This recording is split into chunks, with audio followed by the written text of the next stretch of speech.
Brutallball in your neighbourhood. And in fact, wherever you happen to be. Not just in your neighbourhood, other places too. Good evening. It's week 8. We're into the second half of the season. Jeff's here. He can't flip him weight either. We've got eight matchups in this week that have never occurred before. So we're going to save those for the second half of the show. And I've decided we'll start with the teams that have played each other most often, which means we're going to start with the Kerbal Space Agency up against the Of City Axemen. Now, were one to look on paper, the KSA look pretty flipping good right now. Of City, it's not all going to plan for Of City. Maybe it will go to plan in this game. Fantastic commentary. Oh, hold on. I need to main menu there. I need to turn on the trash talk. There you go. No trash talk, no game. Carry on as you were. That might be a little bit loud. Okay, let's make it a little bit less loud. There we go. Right, I feel confident, nay good, about what's about to become. All right, okay, here we go. It is the Axemen who start off. Serenity there making a lovely little 10-yard gain before Wheel Spin Gold picks up a 22-yarder from Flunkerson. Blue Pill now throwing it out. Gold's got it again. Not bad. Serenity this time round the outside of the line again. Tackling is proving to be a little bit tricky for the Kerbal Space Agency at the moment. But here's a 3rd and 8. And there's a sack. Santino Bananas coming up good. We're immediately going back the other way as Koff Zerma makes a 28-yarder as Charlie Choo Choo now bursts through the line. Trellis Cosmic bringing them down after 11 yards. A slow run, but a firm one. Zerma again breaking loose of coverage, 35 yards. There's nothing going on with that one. No, and Choo Choo's going to take it to the end zone. 1-0 KSA. Serenity gets a 1 yard on the way back. It's Flunkerson also trying to run. 1 whole yard there too. And Blue Pill smashes through tackles to pick up 15 yards. Beautiful work. Loving it. That's the kind of violence we want to see. We don't want to see Minotaurs running the ball. I mean, that's very boring. Just not enough aggro to them. They're just relentless balls of meat. Flunkerson gets them a 3rd and 1. Blue Pill through the line, first down. Here's Serenity round the outside. Lovely bit of running. Easily outpacing Charlie the Choo Choo there for another first down. Flunkerson, same thing. This early run coverage for KSA has got a bit of a speed deficit. Serenity throws into the end zone and it's caught by Shandy Worthless. We're at 1-1. Rock Hands making his first contribution of the game. The team captain charging into opposing territory with 52 yards. Choo Choo gets a 1 yard on the run. McClintock throws. Hands. Touchdown. KSA there wasting absolutely no time. Slapping one into the end zone like they meant business. Flunkerson has no one even close to him and he's running away from trouble. Picks up 25. Okay, there's Blue Pill. And that one's out of bounds. Not a good throw. Here's Serenity through the middle for 2. 3rd and 7. Flunky is stuffed by a Minotaur and KSA have the ball back with the opportunity to build on a lead. Choo Choo breaks a couple of tackles, picks up 9 yards. That's not bad. McClintock throws this deflected by Flunkerson. This one's gone though. Rock Hands has got it. 13 and a first down. Choo Choo, nothing. Okay. Hands. No, that's Zerma. Zerma, having beaten up the coverage, is in the end zone, and that's a 45-yard touchdown. 3-1 KSA. They are one of the informed teams this season with 5 wins under their belt already. And they're going the right way about it to add a 6th here. But, I mean, let's not count all the chickens before they've left the nightclub. Serenity, another nice run. Pritchard Serenity has been a breakout player for the last couple of seasons, joining the team last year. This year, very much a fixture in the starting lineup for the Axemen. And it was plays like that really make that count. But it's 3rd and 2 here. Serenity, end zone. 3-2. KSA still having the advantage right now as we hit half-time. The Space Agency have the ball. Choo Choo is out of gas after 9 yards. That's a short pass and catch and go and what have you. It worked. 2nd and 12. Choo Choo running the ball. He's going to get the first down. Trellis Cosmic trips him up after 22 yards. Zerma's dropped the ball. That's not what you want. Saturno can pick up only 2. It's 3rd and 8. And Choo Choo is stuffed at the line. And this is a potential Axemen comeback. Although they do have a 3rd and 7 here, so they've got to come back. No, they've got it. Blue Pill just picked up the first, so that's solid. Serenity looking to pass, picks up a 3-yard shorten. Flunkson has the pass deflected by Hands. Blue Pill, though, wide open. Shandy Worthless, who dodges Raz McClintock and is down after 35. Just the kind of play that the Axemen needed. As Serenity gets down to about the 5. Zerma makes a tackle for loss. It's 2nd and goal. Blue Pill can't get past the line. Serenity, 3rd and goal. Last ditch, empty lane. In we go. 3-all. Well. I know. Zerma, another big catch. That's 4 catches for 151 in this game. That's well over the 30 yards a catch average, which is very nice. Hands, though. Immediate touchdown. KSA having no trouble moving the ball and scoring.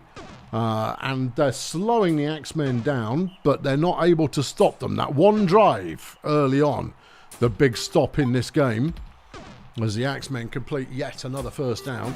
And that's intercepted, and it's Zerma who's picked it off. Off Zerma's first interception of the season, and that could seal it. That could nail this one shut, and then put a really heavy weight on top of the coffin. Zerma is in the end zone again. KSA's Goldie Nepotism has been injured by Wanda Bluepill. Lenny Testy's now in the lineup, but I don't think that's going to change anything, as we have just 20 plays left. And KSA have a 2-point lead. And so far in this game, Ov City have been slow to score. They have been scoring, but they have been slow to score. Not this time, though. Worthless gets down to the 5-yard line. That one's thrown away. Well, that's a play you'll not get back. Serenity gets nothing. 3rd and goal. And Flunkson is stopped as well. Well, that's that then. Yeah, no, KSA got this in the bag. Well, they've put it in the bag, they've taken it to the shops and go, flipping out, I had something in my bag when they got there. And it was the result from this game. Hands with a nice catch, and then breaks a tackle from Flunkerson to take it 59 yards. Not bad at all. Saturno's up to 215 passing in this game. Not bad. 2nd and 10. Saturno with the throw. It's deflected by Worthless. Here's Choo Choo. No. Axemen have got the ball back, but they haven't got enough time to do anything with it. They've only got 5 plays left. They're trailing by 2. Statistically unlikely. Statistically flipping no chance, as Lenny Testes gets a sack. And KSA will run out the clock. First blood to... Sandy Worth has been injured by Charlie Choo Choo. That's not what you want. There's another touchdown just for the sake of it. Final score, KSA 6, Ov City 3. Star player of the game, Koff Zerma, perhaps unsurprisingly, 196 receiving, 3 touchdowns and an interception. Wonder Blue Pill did the business for the Axemen, done a bit of passing, a bit of rushing and a bit of catching, and inflicting an injury and 2 tackles for loss. Okay. 1 down. That's the 3rd time those teams had faced. Previously, they'd won 1 apiece. Oh, yeah. Well, that's changed then. The other teams that have played twice are Gmellenflex and Edgeslum. Okay. And they too have won 1 apiece. Gmellenflex are not on form this season. And based on that lineup, they don't appear to be... They've left their star players at home so they don't get hurt. That's gutless. Even if you're playing Edgeslum... Yeah. What have they got in? Have they brought in some violence? Well, we don't know, and we'll find out. But that's a lot of traded in players. This is nothing like their starting lineup. This, of course, affords Edgeslum an advantage potentially. Edgeslum not renowned as a scoring nor defensive powerhouse. They focus primarily on violence. Anyway, Bike Breaker Billy for Edgeslum gets going straight away. And Kaz the Mug has been injured by Wiki Co-Pilot, thereby really setting out the stall for this game for Edgeslum. But Jobs Got Done just got a nice catch, but it didn't go very far. 3rd and 6. The Surgeon throws it. It's caught by Dunn, who has himself a first down. And a little bit more. 29 on that one. Nomad Gunslinger is now in the lineup. Completes a pass to Dunn, and the Edge of Slum take the lead. All right, Mamalou Flex chucks one out to Roman Squat. Flipping heck. Roman flipping hustles. That's a fast Minotaur. 56-yard catch. And there's an interception. Surgeon General picking another one off.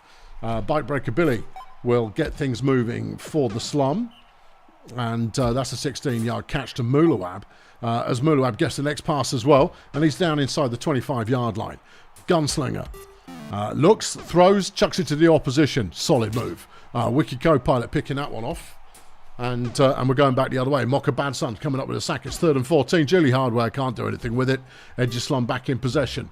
Wide open. Mulawab verbose drops the ball. The Surgeon throws one into the ground. And a Nomad Gunslinger on 3rd and 10 completes to Dunn, who has the first down and then fumbles it.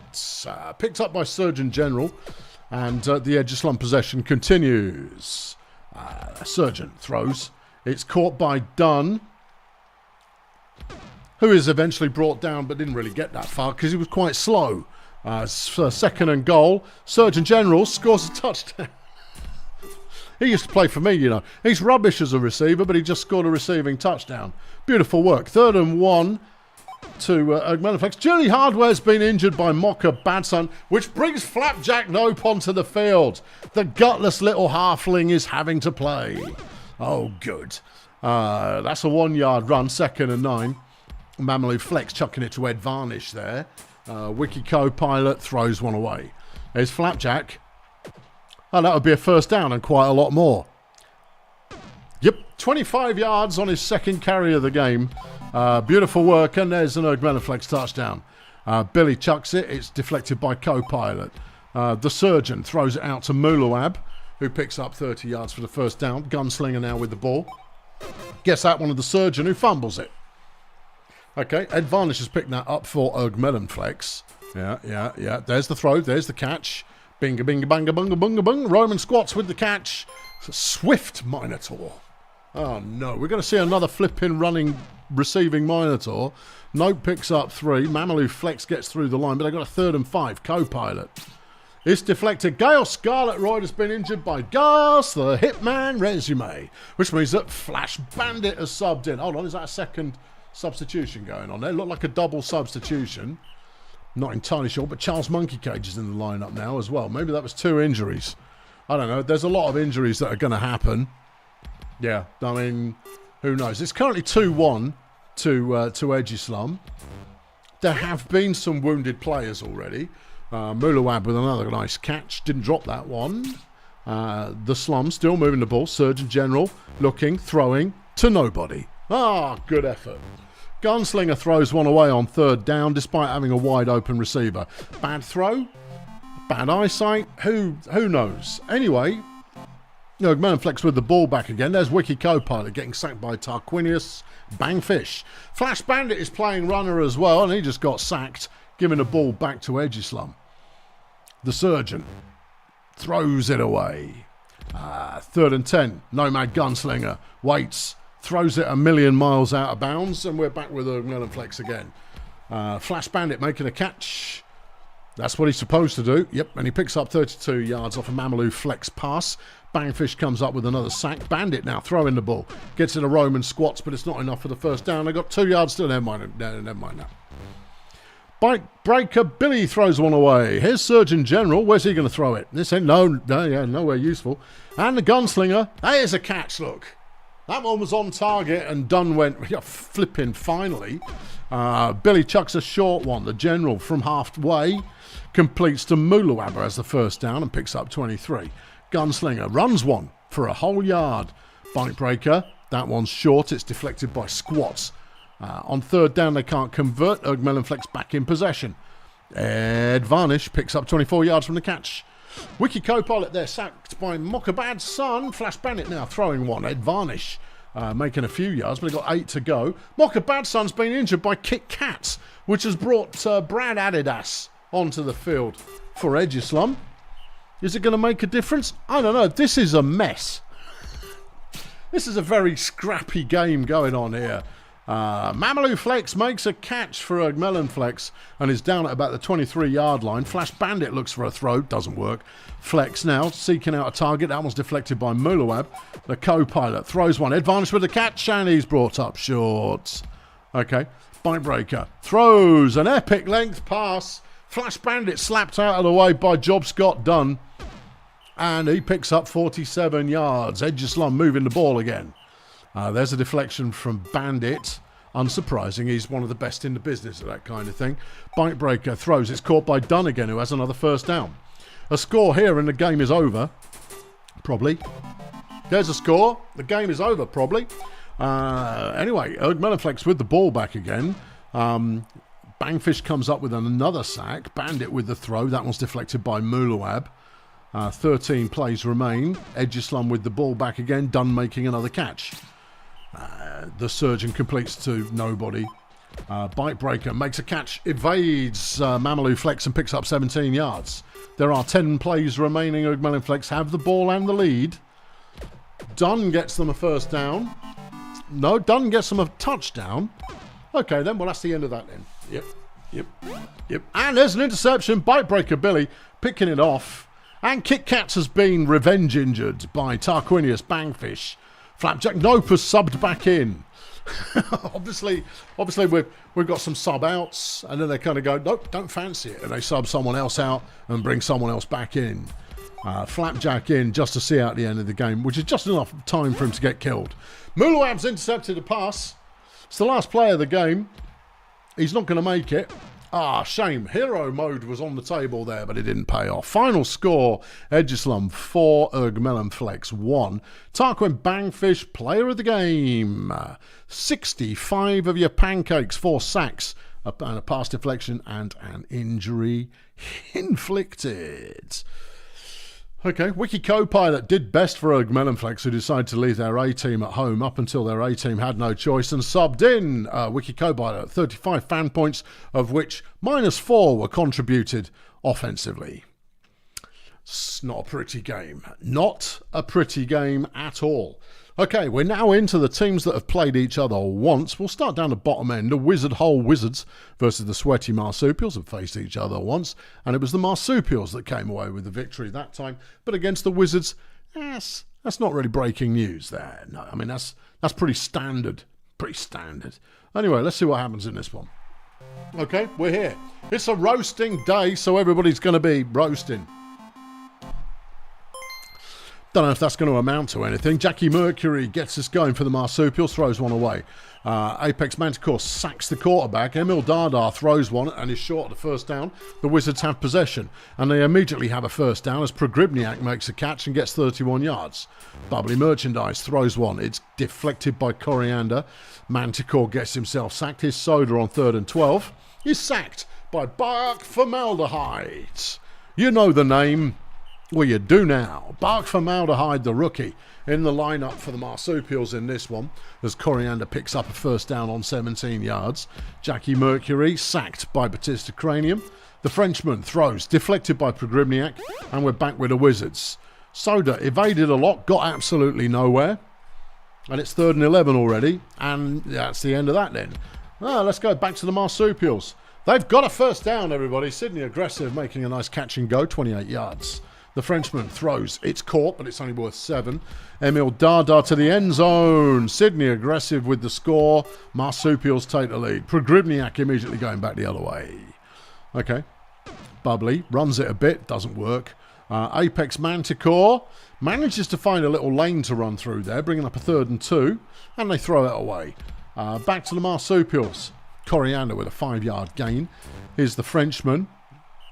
Don't know where he was throwing that, but it wasn't anywhere useful. Dada runs on 3rd down. That's a lovely bit of running. 28 yards. Very nice.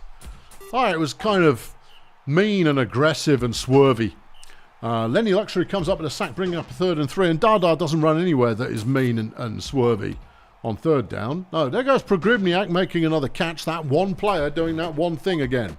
Lenny Luxury makes a reception, 6 yards. The big lad. Lenny Luxury. Yeah. There he goes again, look. He is a big lad, isn't he? But he's only a Celestial. I thought he was a troll. No, he's a Celestial, and he's got a touchdown now. It's 1-1. Okay. Jackie Mercury, sacked by Cranium, is the Frenchman. Waits all day, then throws it to Tension Soda, who evades a tackle and is down on the no-yard line. Soda now with the ball. Chucks it to Luxury for another score. And the Wizards are ahead. Frenchman throws it away. Okay. Emil Dada chucks that one. It's caught for 11 yards by Dada. There goes Sydney Aggressive getting a first down.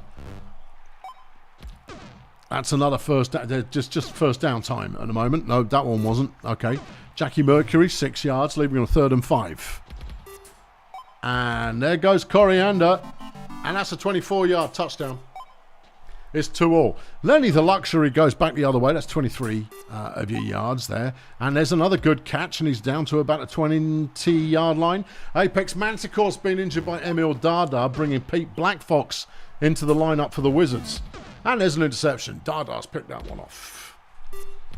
Mercury with the throw. Coriander with the catch. And all the Wizard defenders are lying on the floor, which makes that one worth 33-ish, give or take, more or less. Tonga Coriander, though, has coughed it up, which gives Progribniak the ball, and the Wizards have it back again, and it's half-time, and it's 2-2. Right. I believe that that players being subbed out is only when they have subbed on. So if one player gets injured and a player subs in, and then a second player gets injured, then you can make a switch if there is a more appropriate player that you can bring in than the one who was subbed in originally. What's more intriguing is that when that first substitute then comes on again. Meanwhile, the Marsupials have the ball and Emil Dada is leaving. And that's a touchdown. That's a 47-yard run. Beautiful piece of work. Pete Blackfox drops the ball, but he didn't drop it the second time, and that's what you want to see. Learn from your mistakes and move forward from them. Don't just sit on your mistakes and go, well, you know, mistakes. Anyway, Blackfox on 3rd down couldn't get it done, and we're back with the Marsupials again. Sydney Aggressive breaking close to the first down line. The Frenchman, though, trotting it away, gets 12 yards. Dada on 1st and 10 picks up not a lot. And there's Jackie Mercury. He throws it to Sydney Aggressive, who is brought down after 17. That one's overthrown. Next, Emil. Yeah, it's only a couple of yards. I like Emil Dada. You just like orcs. And what's your problem? It's 4-2 currently. Sweaty Marsupials have the lead. Pete Blackfox has found himself injured by Tongo Coriander, bringing in Carl Detonator for the Wizards. Let's see if he can make a difference to their fortunes in this one. Well, he's got a catch there, and he's down at the 2-yard line. That's not bad. Tension Soda out the back of the end zone, no good to anybody. Bubbly Merchandise, that one's just gone nowhere good either. Lenny Luxury, and that's Carl Detonator making a touchdown, 57th of his career. Doesn't sound like a lot, does it? But it is. Yeah. Yeah, that's all you need to know on that one. Wizards trailing by 1, need a turnover to keep their dreams alive. That said, the Wizards are not a very dreamful team at the current time. No, they're less dreamy. Hold on, they've got an interception. Cranium's picked it off, and he's having a good game. Eddie Progribniak breaks through to the 40-yard line, and the Wizards have a hole of opportunity. Is it? Yeah, some people don't have holes, but the Wizards do, and it's filled with opportunity. Tension Soda throws. Progribniak open on the sideline, picks up another 22. There's 15 plays left in the game. They just don't want to screw this drive up. 2nd and 6, Luxury. He's round the side, has the first down. They're going to continue chewing the clock if they score. Soda to Bubbly, and that's a touchdown. Okay, now they need to hold strong for 11 further plays as the Marsupials attempt to take the lead back. And Sydney Aggressive has been injured by Batista Cranium. He is having a good game. He really is. It's 2nd and 10. Jackie Mercury finds a wide open Martin McHosepipe, who's come in off the bench. It's 2nd and 1. Emil Dada with the ball. 27 yards to go to the end zone. 6 plays left in the game as Cranium comes up with another sack. He's really leaving it all on the field. There's his 4th sack. Batista Cranium, ladies and gentlemen, having a breakout performance in this one as Dada gets them down to the 10. There's 10 yards to go. And they're on the 0-yard line. 2 plays left. That one's out the back of the end zone. Last play of the game. Dada. Touchdown, McHosepipe. Final score, Marsupials 5, Wizards 4. Yeah. Star of the game, Batista Cranium. Yeah. 8 tackles, 4 sacks, 1 interception, 1 injury. Not bad.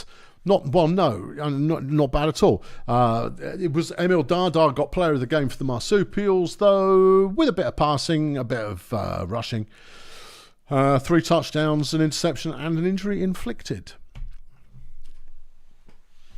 That's the way the cookie crumbles. Right, okay, who's next in my list of teams we should watch? Let's go up the other end. Let's go Stardozer Failurewood. Okay, Stardozer Failurewood played each other once, and currently, who's leading? It is Failurewood. Failurewood have the lead in this particular head-to-head, and we're going again. Here we go. Here we are. There we go. Yaya Lemongrass making a start for Stardozer. Recently traded. Oh yeah. Yeah. A recent trade in to the Stardozer Human Resources, and they will start. No, they won't. Failurewood is starting with the ball. Learn your team colours. Take your glasses off. Okay. Pretend Honey Bear throws a short one there. It's only worth 4 yards. Tim Vanken now finds a wide open Julio Alacarte, who gets 27 yards. Alejandro throws to Justice Lemon, who outpaces the opposition and is down at the 4-yard line. Honey Bear throws nowhere. Okay. Timmy Vanken. And that one's caught by Honey Bear, and Failurewood are ahead after just 5 plays. Danny Diet throwing. Complete to Brook Liability, who's charging it down the sideline, having evaded a tackle, picking up a very handsome 53 yards. Jackie Flip a Coin throws it to Kurt Corker, who's in the end zone. Touchdown Stardozer. Okay, Honey Bear throws this one to Alacarte, who breaks a tackle. Here's David Onions, who is him, and he can't make the tackle either. Eventually, 65 yards later being brought down. That's some receiving right there. Here's Alejandro Klutz. Throws to Julio Alacarte for the touchdown, 2-1 Failurewood. So what you're saying is both defenses are really killing it in this one. Well, hold on, they just did. Justice Lemon made the interception, and Alacarte picks up a 2-yarder, 2nd and 7. Deflection there, 3rd and 7. Klutz throws it away. Okay, well, that's an advantage wasted then. Yeah, Danny Diet throws that one. Honey Bear's got the deflection. Jack Flip a Coin on 3rd down. It's intercepted again by Justice Lemon. There's another sack. Yaya Lemongrass picking up 2nd sack of the game. Vanken throws to Lemon. Touchdown. 3-1 Failurewood. Okay. There's another interception. Justice Lemon. 3 interceptions in the game. Oh, hello there. We're looking like player of the week material at the moment. It's 2nd and goal, though. There's a touchdown. It's Julio Alacarte getting that one. 4-1 Failurewood right now. Danny Diet with the ball gets sacked by Alejandro Klutz. Brook Liability making another catch and brought down after 36 yards. Stardozer need to do something pronto, I would say. 2nd and 10. Diet. And it's intercepted by Justice Lemon. 4th interception of the game. That might be a record. I don't recall there being more than 4 in a game. There might be. I don't know. Someone look it up. Klutz runs on 2nd and 10 and picks up 7 of those yards. Honey Bear throws it, and that's a 10-yard completion. Vanken in the end zone. Alacarte.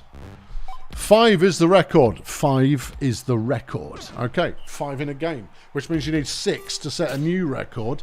Not Blabber, who has been injured by David Onions. Vicky Flamboyant now in the lineup for Failurewood, who are leading 5-1 at the current count. Liability, though, scores 1 back again. Okay. Yep. Okay. Vanken's got sacked on 2nd down. Klutz is going to try and run it, and that's really unlikely to work, but it looks like it might. It has. Klutz runs for 21 yards. Wouldn't have thought it possible.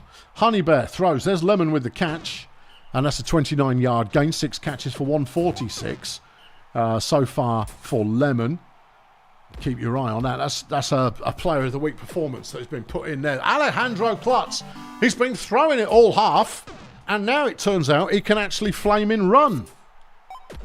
Okay, yeah. No, that was some nice running. Kurt Corker there making a catch for Stardozer, picking up 23 yards. Kettle Chip throws. It's deflected by Lemon. And at half-time, it is 6-4. I'll hit the afterburners if Stardozer don't score on this drive. Diet throws an 18-yarder. That one's deflected by Lemon again. This is a legendary performance already, and that's the deflection. And Failure would have the ball back. Will activate the turbos a bit, because otherwise we won't get through all the games. I know this one slaps quite nicely because we like to see offenses doing offensive things. Flipping Klutz, another nice run, 14 yards. Is he good? I think he might have been sat on the bench waiting to Failure would scored. A la carte touchdown. Okay. Yeah, no, he might have been in on some kind of rookie warm-up program. Okay, yeah. There goes Lemon again. That's 35 yards on the reception. Failure looking very nice indeed. Klutz picks up 2. It's 3rd and 5. They cannot convert. Stardozer with the ball back. Still 32 plays left in this one. But at the moment, Failure leading by 5. As Flip a Coin throws a good pass out to Kurt Corker. Kettle Chips throws one of liability, drops it. And on 3rd and 10, Flip a Coin completes the liability, manages to shuck off their tackle and head down 46 yards. Not bad at all. Corker down after 15. And there's a touchdown. Lovely. Yeah. A la carte for 11. Julio a la carte and Justice Lemon as a tag team receiving partnership. Ruddy Nora. A la carte. Lovely run there. First down on the no-yard line and then drops it in the end zone like a complete plum. Tim Vanken throws that one away. And, okay, we're having another go. Honey Bear makes an interception and Justice Lemon gets the score. I mean, they didn't really deserve that, I'll be honest. March all the way downfield and then completely balls it up when you're inside the end zone. Liability's got another touchdown. It's too late. Where were you in the first half? Yeah.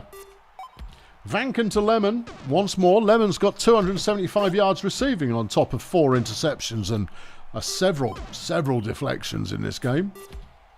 That's quite good, isn't it?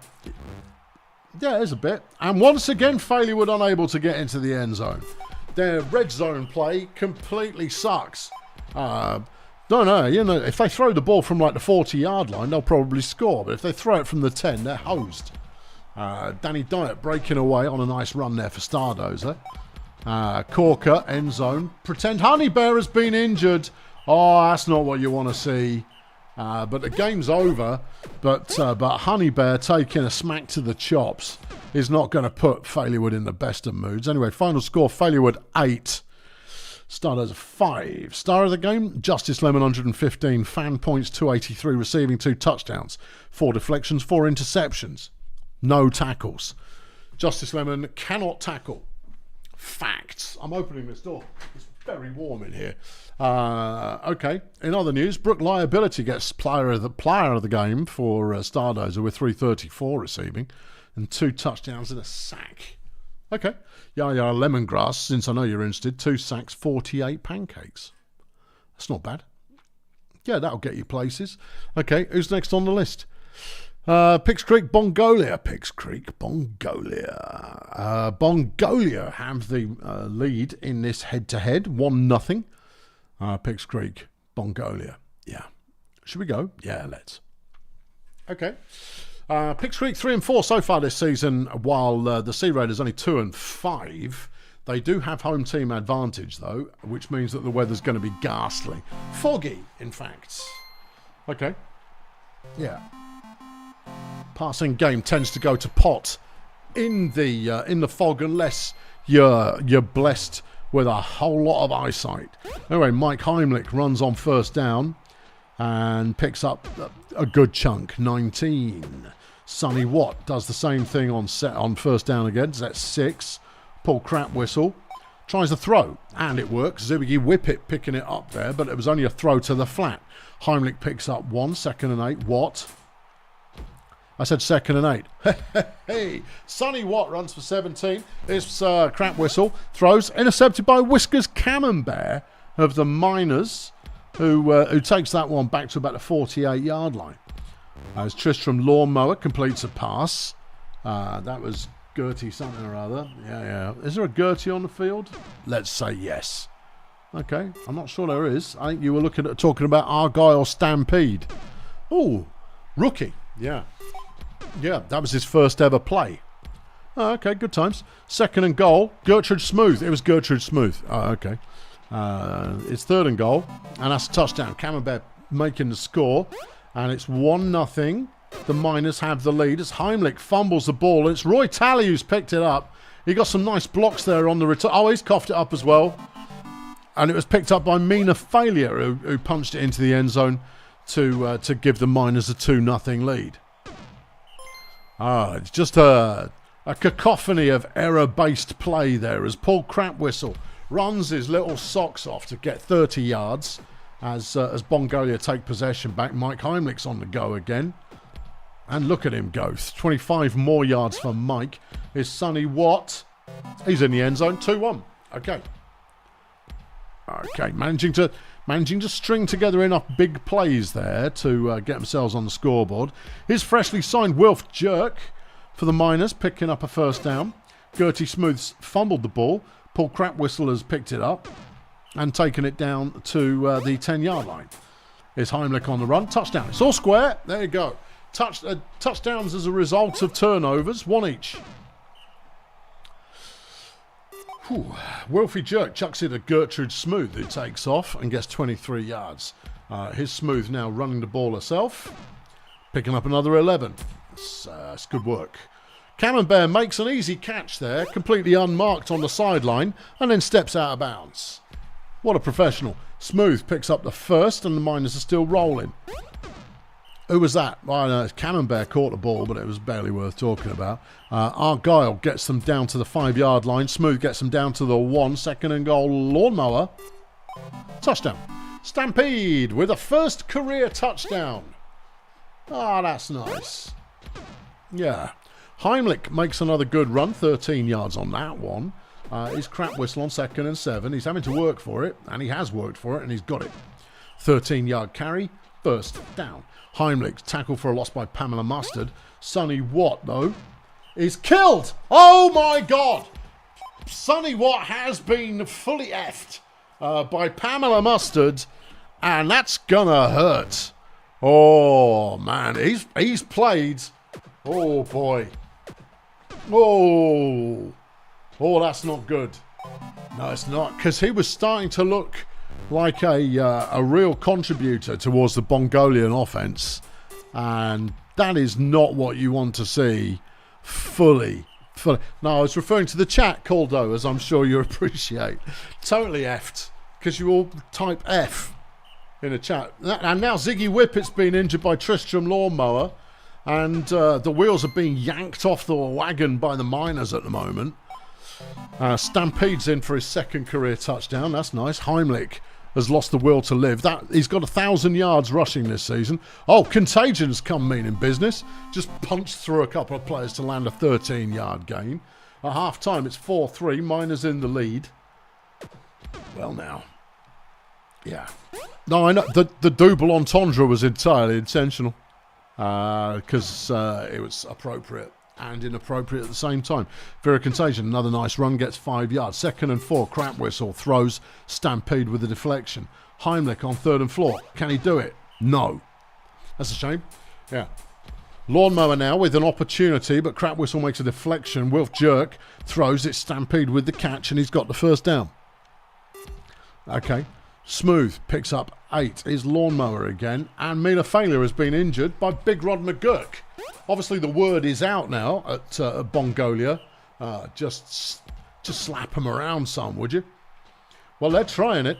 Paul Dagger coming up with a sack. Here's Wolf Jerk on 3rd and 9. And he gets stepped on quite quickly. And Bongolia have the ball once more. Heimlich, good run. Good blocking from behind by his teammates. 26-yard gain. Here's Vera. Only makes it as far as the line. Crapwhistle on 2nd and 10. Picks up 5, leaving it to Mike to pick up the last remaining 5, which he does willingly.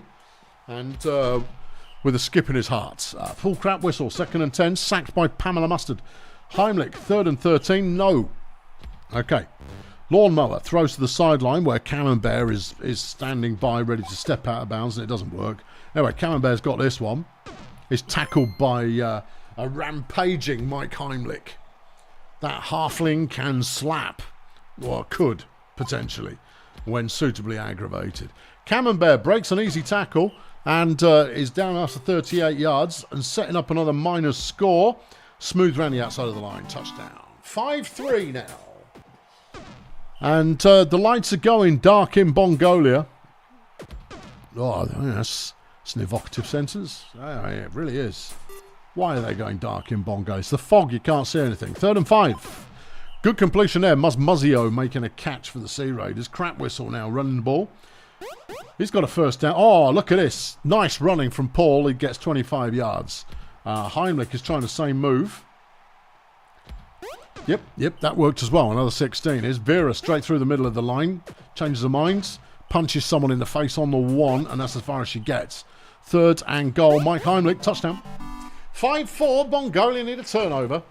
Sack from Paul Dagger. Good place to start. Wilfie Jerk's looking for someone to throw to. Can't see anyone because it's foggy. He manages to pick up 9 yards though. Gertie Smooth is sacked by Prototype, and with 11 plays left, Mongolia can scrape back into this one. Vera, is she still on her feet and takes her time and therefore loses out on the first down, and on 3rd and 2 they don't complete, and the Miners can now run the clock out if they know what's good for them. I'm pretty sure they know what's good for them. Yeah, taking out one of the star players on the opposing team is not a bad way to go. Gertrude Smooth runs for her first. 5 plays left. And the Miners have this in hand as Camembert makes another nice catch down at the 14. Jerk throws deflected by Heimlich. Gertie Smooth throws complete to Stampede. What a nice debut. 3 touchdowns on your debut in the professional sport is the way to go. Jeff, shut up. Right, final score. Picks Creek 6, Mongolia 4. Jeff, shut up. Pamela Mustard, star of the game. 76 fan points, 42 pancakes. 2 tackles for loss, a sack, and a kill. Ooh, yeah. Mike Heimlich, he's not had the best run of a career, has he? No, he loses an all-star blocker, and then he's lost his best mate. The sad story of Mikey Heimlich, who is incidentally star of the game for the Sea Raiders with 39 fan points, 174 rushing, 2 touchdowns, a sack and a deflection. How did Stampede do? 94 receiving, 3 touchdowns and 2 deflections. Not that good then. No, I mean, I'm adequate, if not more than adequate. Okay, who's next on my how exciting list? You've not got many left. Red Star versus Peninsula. Okay. Pathfinder's taking on Peninsula Transport. Pathfinder's still looking for their first win this season. Well, I'm sure they'll find it somewhere. Not necessarily in this game, though. No, not with Chet Vacant and Gabe Transistor in the team. No. And Cordelia Benzedream. Yeah. No, I think they've got some trouble ahead of them. They do have frog plots. I desperately wanted frog plots in the draft. It's foggy. Chet gets sacked. Yeah. That's what happens in the frog. Yeah. Anyway, here we go. Gabe Transistor running on first down. Lovely bit of running from Gabe. And he's away. He gets 22. Here's Chet. And he runs it as well because he can't see anything. And that's a 1-yard gain. 3rd and 9. Gabe throws it. Poor choice of play there from Gabe. Okay. The Pathfinders have the ball. Marsha Slugworth there catching for a first.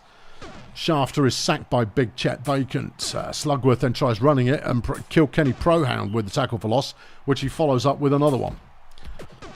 Gabe picks up 6 with the run. Chet looks for someone to throw to. And he picks out Benzedream. Okay. Hanky Fungible runs it for 2. It's 2nd and 7. And Gabe picks up another 2. It's 3rd and 5. Chet with the ball. And he's sacked by Linfield Muscles. Okay. Papal Event Horizon runs for not a lot. Rhett Violin runs for a lot more. No, that was the tackle. Oh, well, whatever. Does it make much difference? No. We've just switched possession again. Gabe gets another 3. Chet looks for someone to throw to. Completes to Benzedream. Shut up, cat. Thank you. Hank, meanwhile, is running for a touchdown. 98th career touchdown there for Hank Fungible. Not bad. Not bad at all. Durkee Shafter there picking up. I don't know why I add a Y to the end of everybody's name, but Linfieldy Muscles. I don't think that really works, does it? Some of them, though, it really does. Papal Event Horizon, 4th carry of the game, now has -1 yard in total. That'll be one for the statistics freaks. Marsha Slugworth gets a 13-yard completion on the pass. There goes Paypal. This time he's made some yards. Kilkenny Prohound engaging late but making a tackle anyway. Shafter sacked by Violin. Slugworth throws. Flamberger touchdown. 1-1. Okay. Transistor with a pass that goes nowhere. Chet picks out a target. It's Heidi Grunt. 43 yards reception there by Heidi. Linfield with the deflection. Here goes Gabe. He makes a run for a couple of yards, but leaves it all to Chet again. And that one is deflected by Papal. Event Horizon running the ball, picking up 8, 2nd and 1. And it's the Pathfinders in possession right now. Slugworth throws to Event Horizon, who's passed halfway, past the 40. Down to about the 32-yard line, a 42-yard gain. Event Horizon running it, makes a loss. 2nd and 12. Shafter breaks a couple of tackles, throws it late. Event Horizon with the catch. Nice work, first down. 2nd and 10, Event Horizon. Sacked by Rhett Violin, who's got 4 in the game already. Dirk Shafter, though, thrown to Linfield Muscles for a touchdown. 2-1, Pathfinders in the lead. Okay, Benzedrin catches a 0-yard catch. Chet throws a short one to Grunt, who has a first down. Okay, Fungible throws, caught, 13 yards. Hank. No, not Hank. Who are you thinking of there? I have no idea. Someone called Hank. It's Gabe. It is Gabe, you're right. He didn't go anywhere, so I don't know why you're getting upset about it. That was the thing that happened there. Yeah. Dirk Shafter running the ball, picks up 4 yards. Marsha Slugworth looks, waits, walks, is stuffed at the line. And at halftime it's 2-1. The fog really impacting the high-quality brutal ball that we've all come to know and love. Chet Vacant throwing a good one. That's Benzedrin with the catch. Benzedrin is very difficult to cover unless you knock her on a backside. It's 3rd and 1. Chet again. Caught by Heidi. Touchdown. 2-2. Okay. I don't know who I'm rooting for. On the one hand, I want Red Star to win because they haven't done this season. On the other hand, I want Chet to win because Chet is now and forever will be a BDP player. Except, of course, on his permanent record, he'll be listed as Peninsula Transport, which is a disgrace. Yeah, no, I've got good money for him, though, so it's all right. Back in possession with Red Star. 2nd and 10 now. Dirk Shafter with the ball. He's given up on trying to pass it, so he ran for nothing instead. Slugworth is sacked by Violin. Now 5 sacks in the game. And we're back with Peninsula Transport. Chet gets sacked. Is Fungible. And he picks up 4 yards. And we're back with Red Star again. That's a pitiful gain. So's that. And on 3rd and 4, Slugworth is sacked by Chet. Okay, back over to Peninsula. Fungible makes a short gain. Is Chet with the ball. And, oh, he's decided to run straight away. And that decision, I think that's a career high run for Chet Vacant of 13 yards. That was very impressive. Yeah, he didn't even delay there. That was a straight up quarterback draw. Yeah, he went for it, and I've never seen him move that fast. Marshall, except when he's falling over, having been sacked. Slugworth looks for an open target, can't find one, and is brought down back over to Peninsula Transport. Gabe is brought down behind the line. Chet throws it away. He's Fungible on 3rd and 12, and he doesn't make it.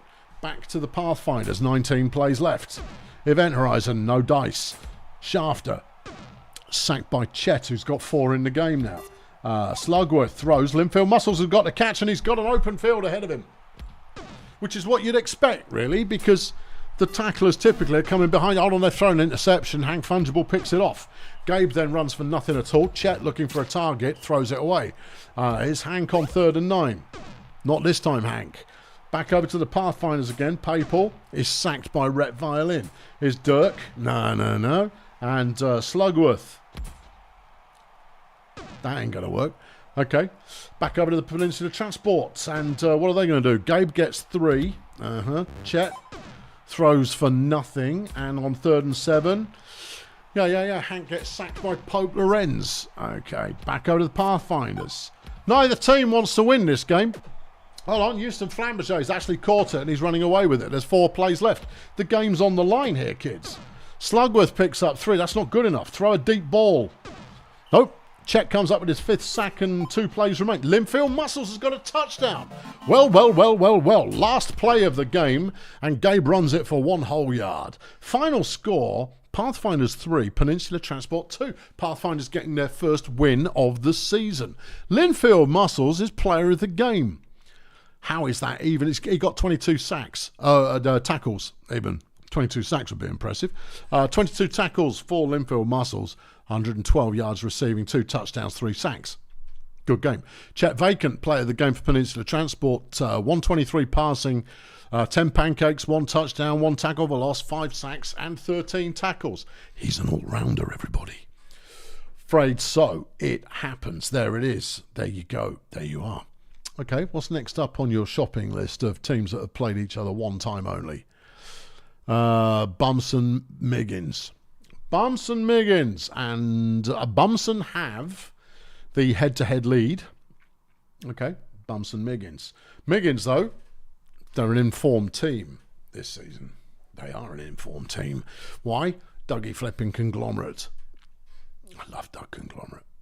Yeah, they've also got Four Fingered House, Mikey Power Tools, and, okay, Benny Cheese, but he's not that special. Yeah. But we do like the medics. We do. Okay, good. Press players not best pleased with the Peninsula Transport result there. But that's somehow how it goes. Coughing up the lead, the game to a team who had yet to win this season. Freddie Two-Beard chucks one away. Here goes Doug. He gets 1 yard. Well, that was unimpressive. Tippitude Williams on 3rd and 8 completes it to Randall Frippery, who gets the first down. 23 yards, very nice. Freddie Two-Beard runs it again and he gets nothing. Here goes Doug. He picks up 6. Williams, first down. Okay. Freddie Two-Beard still yet to impress anybody with anything as Dougie Conglomerate round the outside of the line picks up 10 in the first down. Williams throws. That was deflected by Sabutio Bongos. It goes Two-Beard. Oh, this time he's going. Oh, yeah, well done. 14-yard gain. 3 carries for 15 in this one. That's not spectacular. Doug breaks through the line, breaks a tackle, gets 11. Here's Williams looking to the end zone. And Two-Beard makes a catch for 5 and then tries to punch it in but can't quite get there. Doug, though, he's surefire. 1-0. Pirates. Okay, Hazmat throws a 19-yarder to open the scorebook for the medics for today. Scooter Boim running it on a 2nd and 2, and he had a nice turn of speed and then gets himself injured by Bismarck Heath. Well, the rattling that shines half as bright lasts half as long. Yeah. Lowbrow Charlotte now making a play from their first snap of the game, got nowhere. Bingo Hazmat, though, gets them a 3rd and 1. El Smiters deflected by Conglomerate, and the Pirates have the ball back. Okay. Tippitude on 3rd and 5 is brought up short, and the medics have the ball in good field position as Hazmat makes a splendid little run and gets 20 yards. His Smiters throws, completes Karen Hare for the touchdown. It's 1-1. Good times. Two-Beard chucks a 14-yarder. Conglomerate running on first down. Oh, that's nice. 27-yard gain there, and he really had some. He had some gumption. He had some go. Yeah. Two-Beard throws another 13-yarder, but Freddie Two-Beard suddenly learned how to play. I find it unlikely. Williams throws. It's intercepted. Karen Hare picks that one off, having stood exactly where the ball was going to be. Yeah, that was a bad pass. If we had the action replay here, I'd show you it again. You're just going to have to imagine it with your face, and that's what it looked like. Frippery with a deflection. It's now 3rd and 9. Smiters tries to run it. That won't work. It doesn't work. Doug Conglomerate is out, though. El Smiters has taken out Dougie Conglomerate. Anthony goes in. Anthony Go, a perfectly respectable player, but he did throw an interception immediately and is injured immediately by Gaz Sideboard, bringing in Angie Railroad, who's also a very good player. Well, down 2 good runners, early days for the Pirates. That's going to hurt. Angie Railroad looks, throws, 1-yard gain, 3rd and 9, Tippitude. He should stop running it and keep throwing the thing. He's doing quite well throwing. He's doing rubbish when he's running it. Anyway, medics. Karen Hare with another good catch. Down at the back, the 13-yard line. Lowbrow Charlotte throws that one to no one in particular. Bingo Hazmat on 2nd and 10 picks up 3. It's half-time already. Ruddy Nora, this game's going well. Yep. Smiters tries running and that was never going to work. Freddie Two-Beard now running. Gets 8 for the Pirates as they take possession. Angie Railroad throwing one. Charlotte with the deflection. First deflection of his career. Thrilling. Angie Railroad with the catch and the first down. Pirates still moving. Another run from Tipitude there. Total waste of everybody's time and attention as Angie runs for first down. Williams throws a bad pass. Here comes Two-Beard. He gets not a lot. It falls to Angie again. She waits. She considers. She run. She evade. She first down. 13 yards. Williams looks, waits, throws. Good go. Bismarck Heath making a catch and gets 26 yards. They've got 13 to go to the end zone. Two-Bid doing nothing.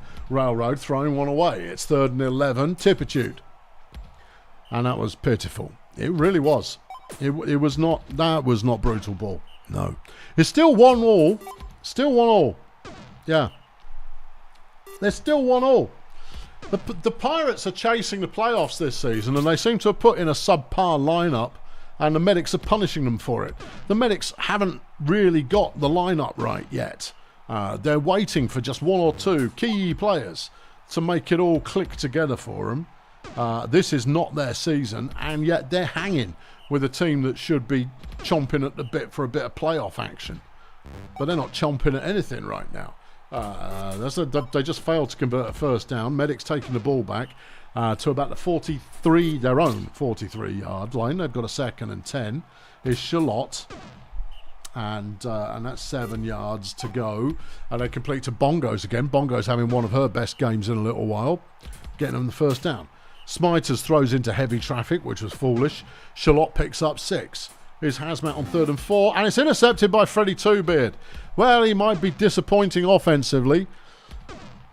That's the end of that. Yeah, he just disappointed on offense again. He's averaging just a hair over 3 yards a carry, which is nowhere near good enough. Hazmat now for the Medics. Yeah, Pirates crashed out again. Smiters throws. Sabutio with the catch, picks up 11. There goes Charlotte, gaining 2 yards. 2nd and 7. Hazmat is tackled by Two-Beard after 1. Smiters throws. Bingo Hazmat with the catch, and he's got some air around him and gains 32 yards. Charlotte is sacked by 4-fingered Owls. Hazmat throws. Karen Hare is down and injures Freddie Two-Beard, and then they get a touchdown, and the Medics take the lead. Karen Hare beating up Freddie Two-Beard. Celia Emphysema has come in for the Pirates, who are not having a game. No. Well, I mean, they got two players injured. Well, I mean, yeah. Don't sit there, Jeff. I can't see the whole of the screen. Angie Railroad throws it away. And that, well, we're into last ditch attempts now. Tipitude Williams. And that one's deflected. 3rd and goal. Emphysema. This is the last chance. That's it. It's gone.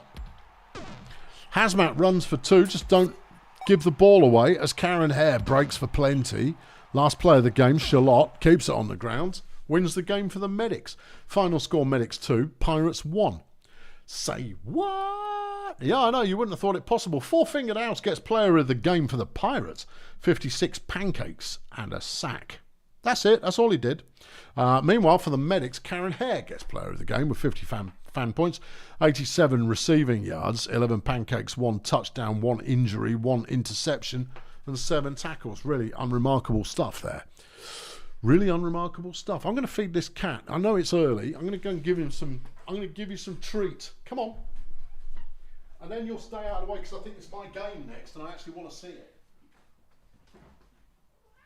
Yeah, I know we're playing the Toy Masters. They're on form this year, and I've packed out my A team, so we'll see what's what and what's happening.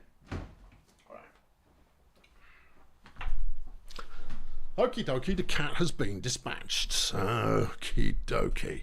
Right, let's take the cat hair off the microphone because inhaling the microphone cat hair can be a bad thing. Next up, I think it's me. Yeah, Toy Masters versus BDP. They've only met once, and it was a draw. How exciting! Yeah, everything on the line. Toy Masters very much having a great season, undefeated this year so far, but they're taking on BDP, and we've been making a comeback. Yeah, we went 0-3. Yeah, and since then we've gone 4-0, and in those 4-0s we have slapped. So let's see how we do against a rampaging Toy Masters. Jalaffa's slung a fiver in the bucket. Lowbrow Charlotte wasn't awful. I don't know what game you were watching. Yeah. It's a blessed game, obviously, because we're playing from the home turf of Bulldozer Power. This is not my lineup. This is not my lineup. Where's my lineup? Well, it's too late now. What's Gillian Void Monkey doing there? Which is getting you a first down. This is not my lineup. Did you put your lineup in correctly? Yes. I'm pretty flipping certain I did. But this is not my lineup. Demonstrating that it can happen to anybody. I put in my lineup. Are you sure you put in your lineup? You did spend the whole of last week in Germany. Oh no. I bet I didn't put my lineup in. That's Hakan Mitroglou there, scoring a touchdown. No, I've never heard of him either. But he's in and he's scored. Quebec Squires dropped the ball. Oh my God, this lineup is terrible. This is an absolutely woeful lineup. Oh, we're going to lose. Yeah. There goes Klep Bossman. Yeah, no. If I'd put my flipping team in, I didn't put my team in. Ah, what a plum. Well, it's nice to see Quebec getting a game. Yeah, but Void Monkey shouldn't be on the field. Oh, no, absolutely not. Yeah. And what's Daxter doing playing runner? I have no idea. Daxter doesn't play runner. Oh, dear. Yeah. Well, there goes Quebec. Yeah, I mean, Quebec's a two-way player. We got that going for us at least. But, I mean, I'm still trying to make the flipping playoffs this season. Steve's playing in the line, which defensively, okay. But offensively, no. Where's Julio? He's in. He's in, actually. He's playing receiver. Okay. Daxter gets himself sacked, but he shouldn't be playing in that position anyway. So it barely counts. Benny Sausage's nice catch. It's 2-1, incidentally. And I've pooched this. Yeah. Klep Bossman, nice catch. Klep Bossman, good player. How he's fumbled the ball. Not that good a player then. Ross. Throw deep, Ross. There you go. Julio.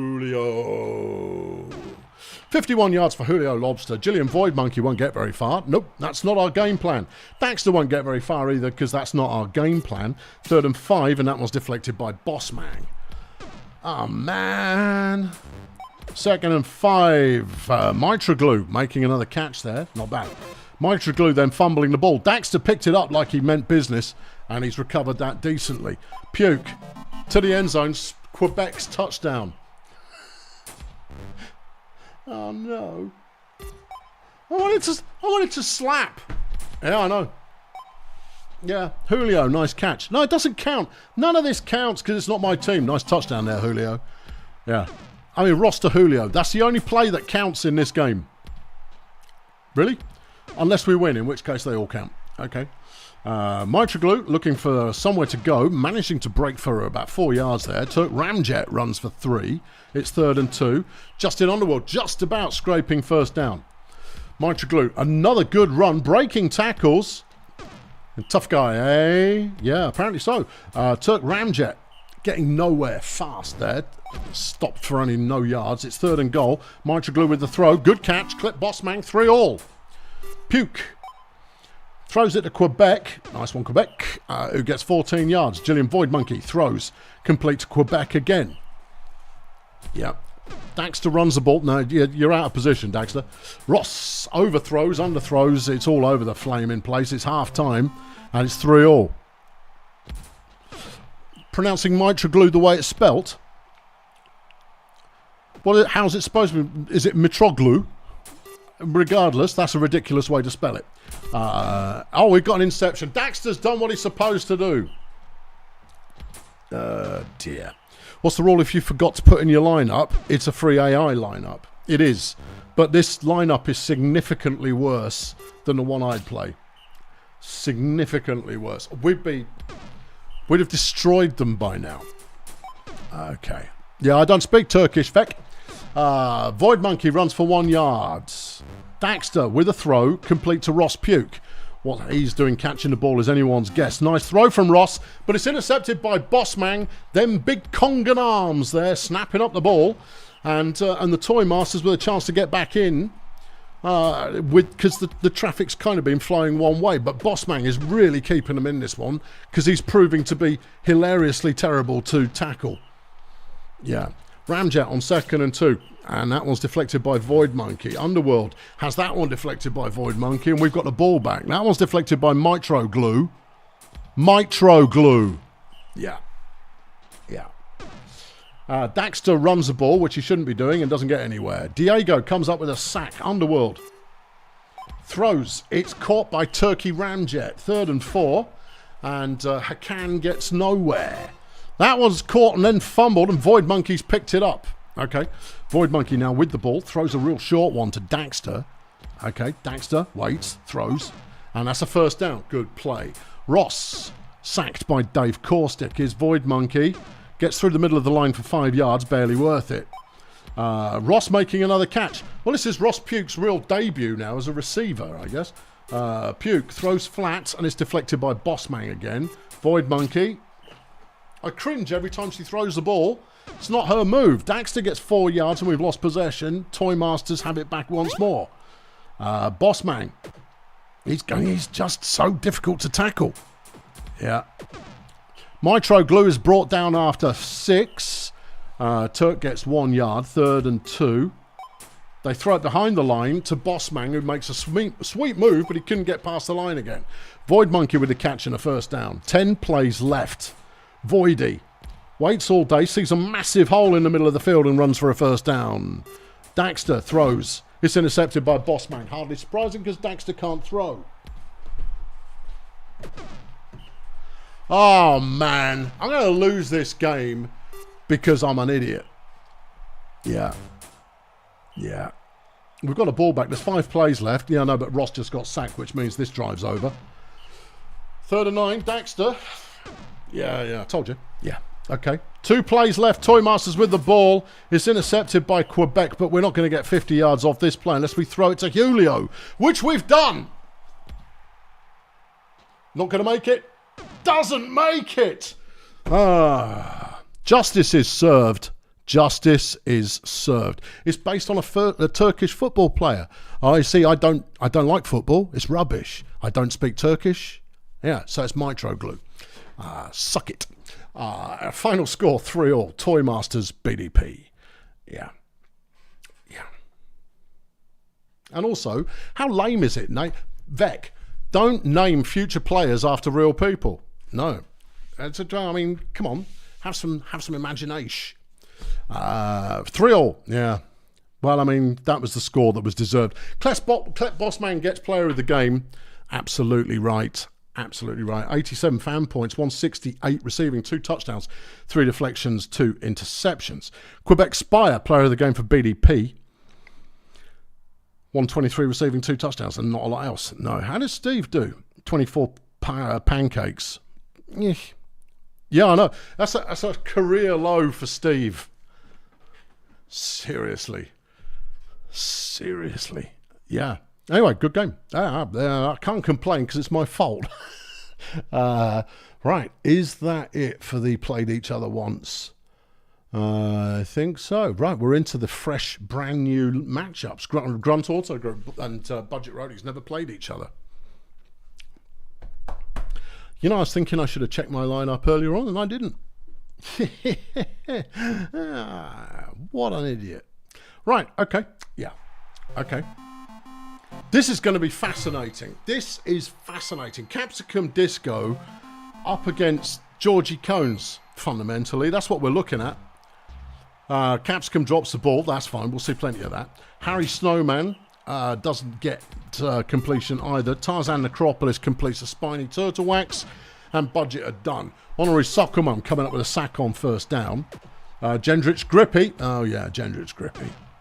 Flipping terrifying Gendrich Grippy. A 30-yard reception and go. 2nd and 7. Here comes Tiger. And he picks up 6. Simple Simbil to Cones. Touchdown. All right, Budget back on it again. Sacked by Grippy. Here comes Snowman. No. Okay. And on 3rd down, that was deflected by Tiger. And Grunt have the ball back. Necropolis makes a deflection. Georgie gets a catch but doesn't get a first down. Barry throws. Grippy with the ball. Gendrich Grippy is being covered by Spiny Turtle Wax. That's not going to work. Tiger Styles immediately intercepts the ball again. This could get real ugly real fast. 3rd and inches. Barry Biceps getting the first down. Tiger on 1st and 10. Throws Turtle Wax with a deflection. Is Simbil. throws. It's caught by Cones, but it wasn't very long. That one counts, though. Gruppe, touchdown. 3-0 Grunt. Budget so far being unable to move the ball even slightly. It's 3rd and 7 already, and that's deflected by Cones. Back to Grunt. Biceps gets a first down and coughs the ball up. Honorary Soccer Mum has picked the ball up. Veteran Descant gets a sack. Snowman throws an 8-yarder. It's 3rd and 5, and that's the end of the drive. Here comes Tiger. Nowhere to go for Tiger style. Simple Sim Bill throws one. Tiger's got a catch and the first down, and he's still evading tackles and picks up 18 yards. Barry Biceps chucks one. Tiger's got it again. He evades the tackle. He's inside the 5. He's in the end zone. Touchdown, 4-0. Fenchurch Stochastic has a first down for the budget roadies. Necropolis picks up a nice 8-yarder and then runs it and gets the first. This is a drive now. Turtlewax throws, and it's just short of where Capsicum can reach. Capsicum gets this one, though. Can Cones make the tackle? Yes. President Scroob, though, has been injured by Honorary Soccer Mom, who is having a game. Luther Pendragon has come in for Grunt Auto Group. Spiny on 3rd and 12. Just a hair's breadth short of the first down. They'll have surely gone to the action replay cameras, if those were a thing that existed, to check that one again, and they probably would have still found that no, that was definitely short of the first down. Grunt are driving once more past halfway. Tiger hustling strong, getting 22 yards. Simbil throws. There goes Gruppe. Can Snowman make the tackle? No. Nor can Doomgiver, and that's another touchdown. 5-0. Oh boy. Yeek. Yeah. Snowman throws. It's caught by Fenchurch. Okay, 25 yards. Necropolis throws. That one has got nowhere good. Turtlewax to Fenchurch again picks up 1 yard. It's 3rd and 8. Snowman tries a run, but that was ambitious to say the least. At half time, it's 5-0. Grunt have the ball. Yeah. Barry the Biceps throws one away, and Budget have the ball back again once more. Spiny stuffed at the line. Here's Snowman. Nice piece of running, gets 8 yards. 3rd and 2. Necropolis throws it away. Back with the auto group. Biceps makes a short catch and he's going. That's a 24-yard gain. Simple Simbil throws. That one's deflected by Turtlewax. Biceps throws. Georgie Cones drops the ball. Classic. Tiger running it on 3rd and 10, and he's going to get there. Someone kill him. 17 yards for Tiger Styles. Simbil throws. It's caught by Gendrich Gruppe. Someone kill him as well, because I won't be able to stop him. Capsicum makes a deflection. Tiger throws. Caught by Gruppe. Touchdown. Activate afterburners. Yeah, we don't need to see any more of this. This one, I think we're about done. Nice, another run from Tiger going on there. Another 19 yards. Simbil throws. Deflected by Snowman. Sockerman with a tackle for loss. Spiny Turtlewax has been injured by Gendrich Gruppe. Beeman Hurricane now in the lineup for Budget Roadies. Okay, might help. Well, Beeman's running the ball and has got a first down. Okay, that did help. Necropolis on 2nd and 11 throws it just short of the first, and then Hurricane gets sacked. Okay, sacked from Honorary Sockerman, who's now got 4 sacks in her illustrious, if not short, career. Fenchurch picks up 7, 2nd and 3. Biceps with a deflection. Stochastic's got another catch. It's 18 yards. Let's go, Roadies. There you go, a consolation touchdown. It's now 6-1. Grunt have got the ball back again. Tried the same pass 3 times in a row, and it was deflected on every occasion. Oh, we're into the deflection zone here. Snowman giving up on that as a game of soldiers and running for 7, but the drive is over anyway. 9 plays left in the game. Grunt having another win on their tally of wins. There goes Gruppe. Please, someone kill him. I got no way of stopping him. He's got another touchdown, look. Flipping heck. Oh, Capsicum's getting involved. Finally gets a catch for 32 yards. Bit late for that, though. It's not going to make much of a meaningful contribution at this stage of the proceedings. And that's the end of that then. Final score, Grunt 7, Budget 1. Gendrich Gruppe, player of the game, 84 fan points, 214, receiving 5 touchdowns and a whole bunch of other bits and pieces. Honorary Soccer Mom for the Budget Roadies, 58 fan points. 10 pancakes, 1 tackle for loss, 2 sacks, and an injury inflicted. That's not so bad. It's not good though, is it? No, I mean but I mean you're playing one of the best teams in the league. You can play these in any order now. All right, okay. The Minstrels are taking on the Vuvu boys.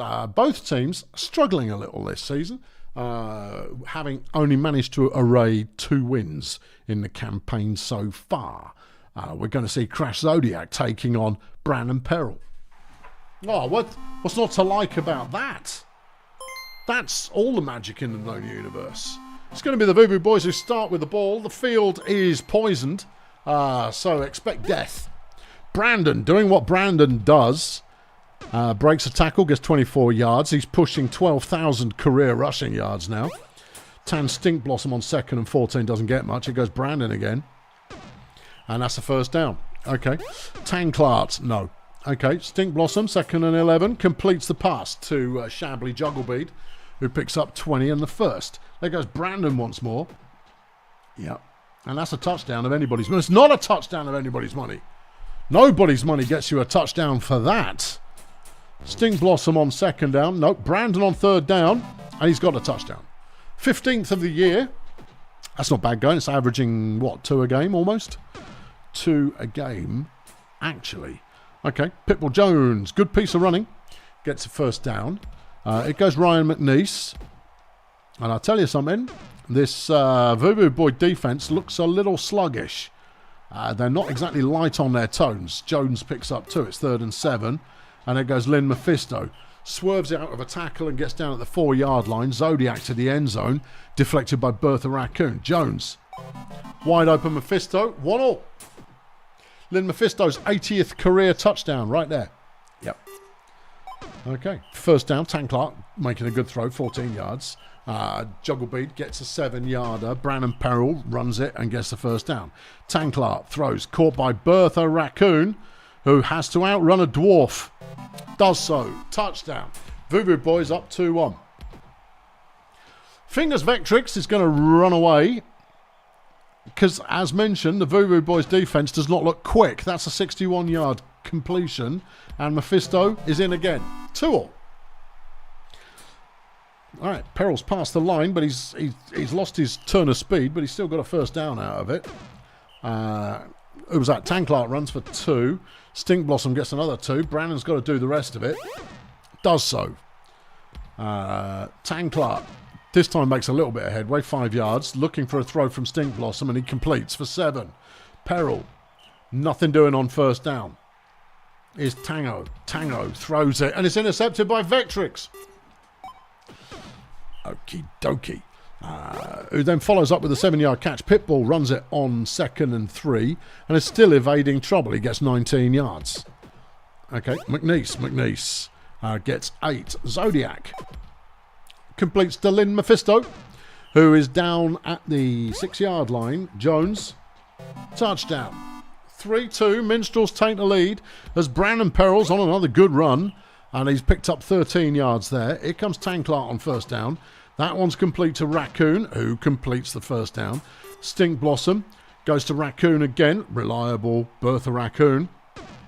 That's at the 13-yard line now. Brandon Peril gets only 1. He's 1 yard short of the 100 for the game so far. Stinko throws to the sideline. Raccoon touchdown. Deflection from Tanklart. It goes Jones. He's run it for 5. McNeese now completes one to Mephisto. 37 yards. Okay. Yeah. Zodiac throws another one to Lynn, and she's doing solidly because Lynn Mephisto has always been a solid player. Never been a sort of like, Lynn Mephisto, but no, has always been a kind of Lynn Mephisto. Yeah, all right, fair enough. Half-time rolls around. The Minstrels lead at 4-3. The Vuvu boys have the ball, and Brandon's trying his hardest but can only make 2 yards. That one's thrown out of bounds. It's 3rd and 8. Stink Blossom throws a completely unoptimistic pass and only gets 2 yards out of it. Mephisto's dropped the ball. Jones throws. Mephisto with the catch again. McNeese on first down. Completes to Vectrix. Touchdown. 5-3 now. Brandon, he's running again. Look, that's another 3 yards for his little... He carries a bead bag with him, and he puts a bead in for every yard that he gets. He's going to have to put a load of beads in now. Oh, that's 2 handfuls. A 40-yard... No, it was a reception. Oh, okay, fair enough. He ran that one for 11. Yeah. Tan Clark throws. Raccoon touchdown. Yeah. Hello again, Jeff. Shut up and sit down. It's not food time. And you've had an off-menu treat earlier on in order to placate you, but it clearly hasn't worked. McNeese runs for 4. Here's Zodiac. Completes that one on Mephisto. It's another first down. I'm not particularly impressed with either defense at the moment, but the Minstrels appear to just slightly have the edge in terms of defensive prevention. Righto. Graham Tanky there making a deflection. But on 3rd and 11, Jugglebead gets another first down. Here comes Brandon. He's got nobody there. This could be trouble. It wasn't really. It was 12 yards, but I mean, it wasn't, that wasn't exactly epic. Tanklark runs for nothing. Stink Blossom runs for nothing. Brandon runs for nothing. And that's the end of the drive. Zodiac to Mephisto. Another first down, 15 yards. Pitbull fumbles the ball. Bertha Raccoon's picked it up, and she's going places. Okay. All right. Yeah. Vuvu boys live again, if only briefly. Raccoon, touchdown, 6-5 is the current score line. Minstrels have the ball, but they need to be stopped. If you're a Vuvu boys aficionado. And so far, the Vuvu boys not exactly been stellar at that, as Vectrix gets a 40-yard catch. And Stink Blossom makes a deflection, 2nd and 10. Mephisto down to the 2-yard line. McNeese punches it into the end zone, and they now have a 2-point lead with 14 plays left in the game. And that's the end of it. Yeah, that's your lot. There you go. Job done. As Vectrix disappears to the end zone again. Yeah, he's quick. That's the thing. Yeah. Peril runs for 2. Tanklart. Nope, that was deflected by Vectrix. 3rd and 7. Stink Blossom. Completes to Raccoon. Well, she's done well for herself. Not that well. No. But that was a 51-yard pass. Yeah. Peril. Good flipping evasiveness of Brandon Peril. You love to see it. 15-yard run. Jugglebeard gets a 1-yarder, and in the end zone, Raccoon gets another touchdown. There's only 4 plays left now. We saw it happen, but it's not going to happen again. No, you'd have to see it has to be a game where both defenses have looked like they've got some fizz about them. Not this game. Mephisto steps out of bounds, ending this one. Minstrels win it 8-6. Vectrix gets player of the game, 249 receiving, 2 touchdowns, 5 deflections, and an interception. Bertha Raccoon gets player of the game for the Vuvu boys with 220 receiving, 5 touchdowns, and 3 deflections. Okie dokie. All right. Next. Well, next you've got the Fire Chefs up against the Blood Pit Bouncers, which is sure to be a delight to everybody. Blood Pit playing in the blood, as per usual. Who's new and interesting here? Bredrick Lepan, we don't see him very often. He's getting a start for the Chefs. Yeah. I want to see Chad. All right. Well, you will do if he does something or dies. Okay. All right. Let's see. It's going to be Blood Pit starting with the ball since they are the home team. But how's it going to go? Clangton Express is going to be your first player in action in this one. Let's go. Don't die. Clangton throws. It's caught by Ramiro Pleasuredome, who has the first down after 21 yards. Disneyland throws it. It's intercepted by Bessie Grapeshot. Okay. That's an overthrow there. Ellie Redenta throws one. Disco Collins has got the ball. Easily outpacing the opposition. Gets down to the 2-yard line. Lovely piece of running. And Lepan gets a touchdown. It's his 3rd career touchdown. Grapeshot deflects one. That one's caught by Rocky Melons, who breaks 2 tackles and gets 32 yards. Anthony Pringles now, the team captain of the Bouncers, he's rumbling hard. That's a nice 42-yard run. You don't mind too many of those, if it's your team, obviously. 1-1. Yeah. Grapeshot throws. Collins again breaking free. I think Collins may be the fastest player on the field today. Possibly the most flimsy as well. Lepan running some more, gets 6 yards. It's 3rd and 7. Great shot. Throws. There goes Collins. Touchdown. Okay. Yeah. Clacton doing a lot of moves there, but getting very little yardage out of it. Only 2 yards. Disneyland is 17 yards to the good. That one was thrown backwards for reasons. Clacton's thrown that one to Pleasure Dome, who easily shrugs off some tackles. Disco Collins has been injured by Rocky Melons. The question over which is the superior receiver having been answered by, well, the competition ending early, fundamentally. Clacton with a good 21-yard run and Blood Pit half scoring. Pleasure Dome an 11-yard touchdown. It's 2-all. Bredrick Lepan makes a catch and he goes 24 yards. It's only his 3rd career catch, that one, you know. Yeah. Lepan now with the ball, throws it. Juan Summoner, who's come in off the bench, gets 24 yards. Bessie, great shot. Completes to Ellie Redenta, who evades a tackle too hard and steps out of bounds. It's now 3rd and 3. Lepan. That's an injury. Glenda Bastard has gone down. Injured by Bredrick Lepan is another one. Vivian Crumble's been injured by Anthony Pringles. Who's got the ball? And it's anybody's guess. Blood Pit. All right. Ramiro makes a 41-yard gain. Pringles throws it. It's a 1st down. Blood Pit looking pretty lively right now as Pleasure Dome makes another catch for 18. Disneyland looks, throws, gives it up, chucks it out of bounds. Pringles, that one's gone nowhere good. Clacton on 3rd and 10, makes some evasive kind of manoeuvres, and it's just enough for the 1st down. Disneyland to the end zone, touchdown, Rocky Melons, and the Chefs have got the ball once more. Redenta throws, Summoner is going for 34 yards. Not that many yards. Lepan throws is deflected by Pleasure Dome. Grape Shot picks up 2. It's 3rd and 7. Redenta. And that was deflected by Clacton Express, who now has the ball and completes the pass for 7 yards. Bouncers moving back again from their own 28. Anthony Pringles. Big throw, big catch, 21 yards. Clacton completes to Rocky Melons, who has a comfortable 30-yard 1st down. Disneyland throws one away. 2nd and 10. Pringles completes a shorty. It's 3rd and 8. Clacton, and that one goes nowhere. And we're back with the Chefs. Grape Shot has it deflected. Oh, for crying out loud. When you stop deflecting, they didn't deflect that one. Eva Composite, who's in the lineup for the Chefs, is just basically going. 60-yard catch and go there.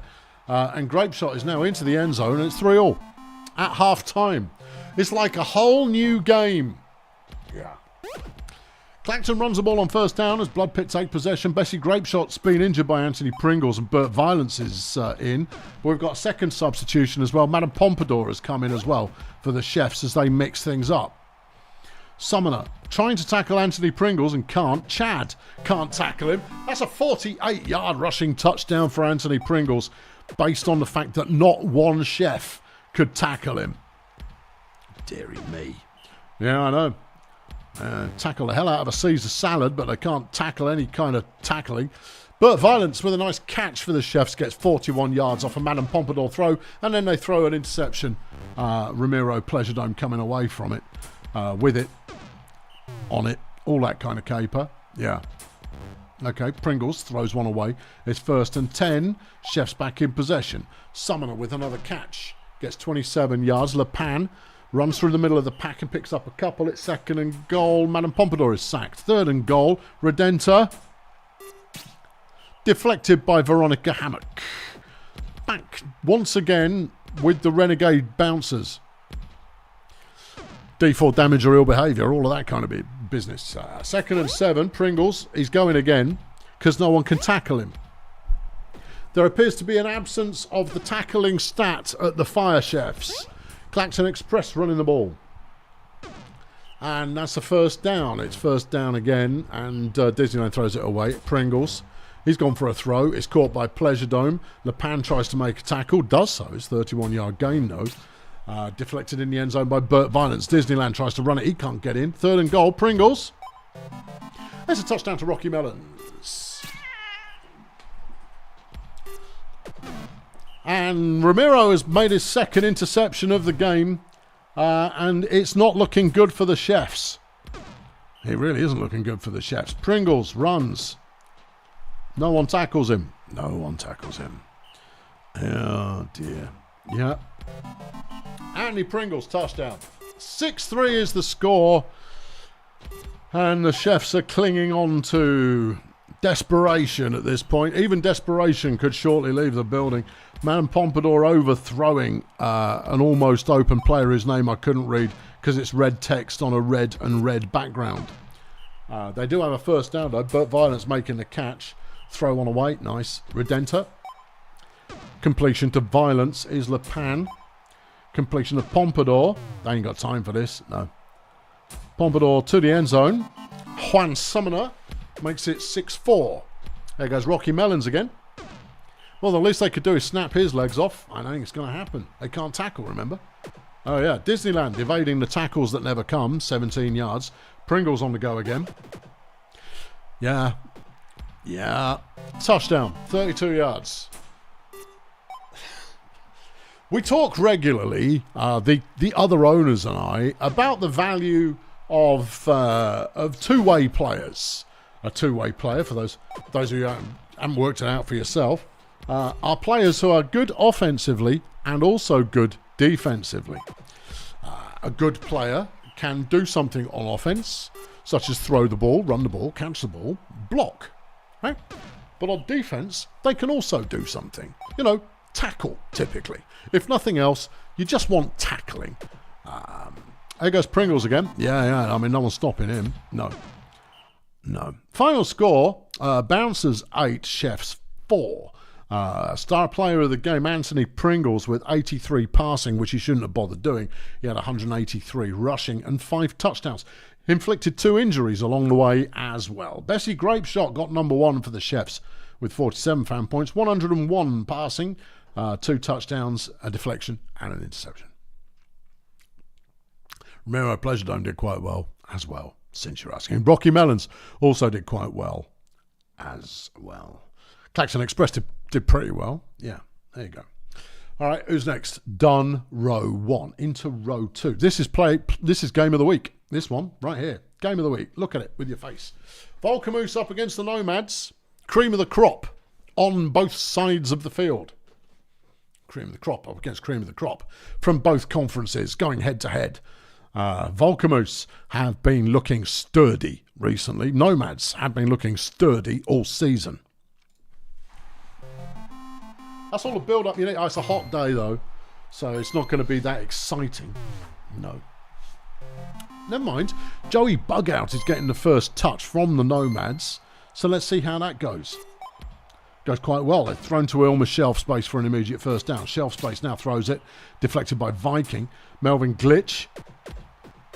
Good run and a fumble into the hands of Exponential Tyrone, who's going to be tricky to bring down. Advances that one by 18 yards. Joey Bugout throws one out of bounds. Solid. Shelf space throws. Easy catch for Egon Sanction, who's down at about the 14. Melvin Glitch on first. Throws to Tyrone. Touchdown. Okie dokie. 1-0 Nomads. And it's an interception. Shelf space has picked it off immediately. But the first down goes nowhere. The second down goes nowhere. And the third down gets the first down. Lovely. 19-yard gain. Bugout on first. Throws to Tyrone. Touchdown.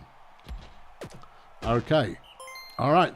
Volcamoose now having to work from behind. Spangles picks up a 5-yard gain. It's 3rd and 2. Kremp Inquisitor getting the job done. Viggy the Viking getting a 5-yard gain. Hunkerdome stuffed behind the line for a loss. Kremp Inquisitor completes to Erlen Dickberg, who swerves out of about 1 million tackles before running for another 35 yards. Solid. Sack from Tyrone. Slop Ridges makes the catch, though, for Volcamoose. Is in the end zone. It's 2-1. Bugout throws one to Tyrone, who proves to be difficult to tackle. Felipe Flexin has been injured by crotched angle flag. The Saints are down 1 Flexin, and they brought in Cogent Wang instead. Joe has slung a 20 in the bucket.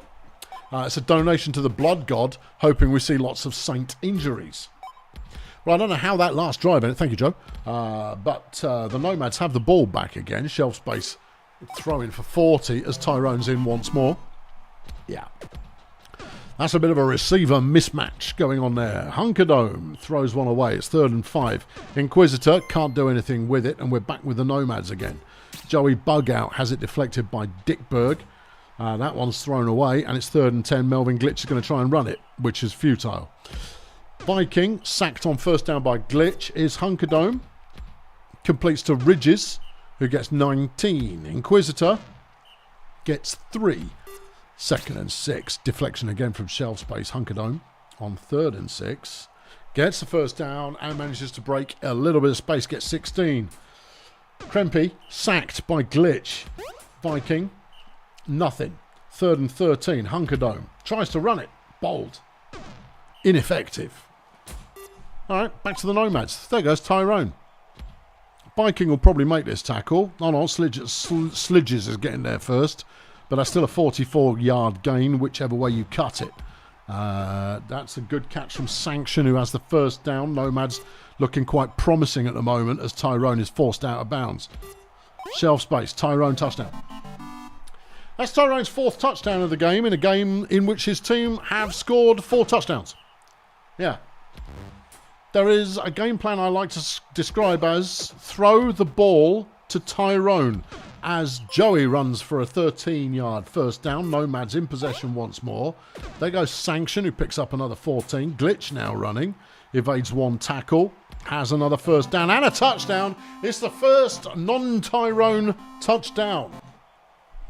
Okay, Saints with the ball. And if they don't manage to get this drive going, we'll hit the afterburners. Well, they've got the drive going. Ridges picking up 18. Okay. Viking, yeah. To Hunkerdome for 6. Is Hunkerdome now with the ball? Gives up on passing and stuffed at the line. 3rd and 3. Inquisitor, 1st down catch. Viking, business, 8 yards. Hunko chucks it to Dickberg. This is the best drive they've had in a little while. Inquisitor throws. It's Dickberg with the catch and he'll score. 5-2 now. Nomads in possession again. Shelfie chucks it to Tyrone, forced out of bounds, but it's still an 8-yard gain, which is enough for the 1st down. Melvin Glitch picks up 6. Joey Bugouts has the 1st down. And there's an interception. Inquisitor's picked it off. And this is a lifeline for the Saints, but only if they can convert fairly quickly. There are 35 plays left in the game, but the ball has not exactly been moving up the field swiftly so far, as Ridges moves the ball up the field swiftly. Viking, end zone, deflected by shelf space. Hunkerdome tries to run it in. It didn't work. 3rd and goal. Inquisitor. Touchdown. 5-3 now. Nomads in possession again. They need to chew up the clock and get a 1st down, but they're at risk of that not happening. It doesn't happen, and the Saints have got it back again.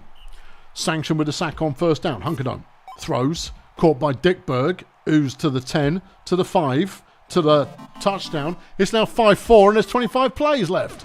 This is a comeback. Yeah. When the Nomads in a comeback game not so long ago. Yep. Okay. Okay, right. Well, now it's all about... Hold on, they fumbled it. No way. The Saints have got it back again and Ridges makes another big chunk play. Ridges is going to go.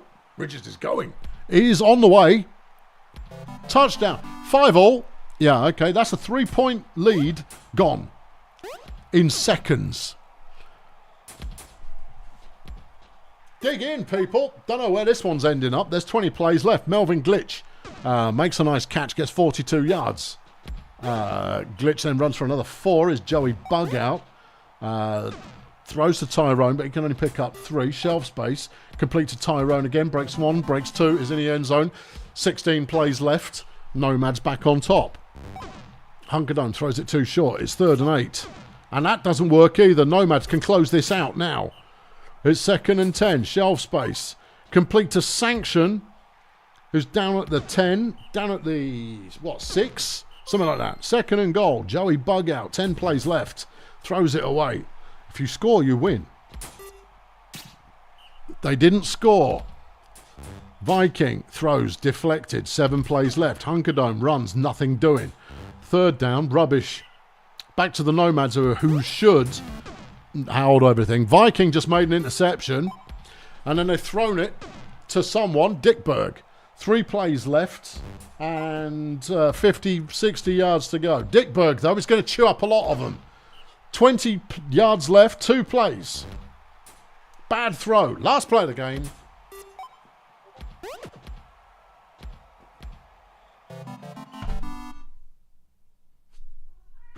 What was that all about? Honestly, I'm going to leave you chewing over this. The cat is going to need to be fed. Otherwise, he will never leave me alone. Will you? No! Shut up! You are so loud! God, you'd think I'd get used to it, but in all honesty, I think you just keep getting louder. You're supposed to be old and lacking in energy. Is this why you sleep all day? So you can save the energy up so you can scream at me all evening? You little git. Eat that and go back to sleep in your box.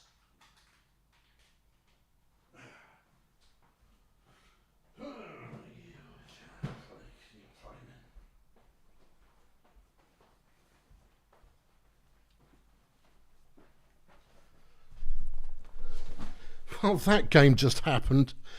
Yeah. Fernando's chucked a £5 in the bucket to bribe the referee for a Steggonauts win. We'll see. Final score, Volcamoose 6, Nomads 6. Tyrone, star player of the game with 85 fan points, 175 receiving, 5 touchdowns, 2 sacks. Viking for the Saints, 62 fan points, 110 passing, 3 touchdowns, 4 pass deflections, and an interception. Whew. Well, that was yeah. I mean, that's just a game that just happened. We saw it. It was there. All right, next up, Sunshine Funbus up against the Steggonauts. All right. Both teams looking for some kind of season to happen at some point this season, and maybe this is the game where that will happen for one of these teams. It is a blessed game, so the score could get out of hand if we're lucky. Larry Splendid gets us rolling and is sacked by Xenia Convincer. Nobby Harefoot running on 2nd and 12 picks up 10 of those yards. Ulysses Failure bursts through the line like some kind of emergence. Righto. Harefoot's running on 2nd and 13, manages to break through the line with comfort and gets 19 yards. Failure trying the same thing again, only 1 yard this time. Splendid is sacked behind the lines, 3rd and 10, and Harefoot has to do it all and doesn't. All right, Sunshine Funbus. John DeCaro throws to Tequila Pamplemousse, who gets a very nice 31-yard first down. Colt Rhombus now running, a 3-yard gain up the middle. Dwayne Plums completes to Antonia Rojas for a first. Science with the deflect. Oh, Barry Science is in the game. Well, why don't they throw in the ball? Because they don't know a good thing when they're looking at it. Rojas is down at the 6. DeCaro intercepted. That was intercepted from the second it left his hand. Arguably from a second or two before it left his hand. That pass was so off target. Hold on, we've got the ball back. Funbus recover a fumble. And it's like none of that happened. Oh, it flipping did. John DeCaro threw an absolute stinker. Rojas is in the end zone. It's 1-0.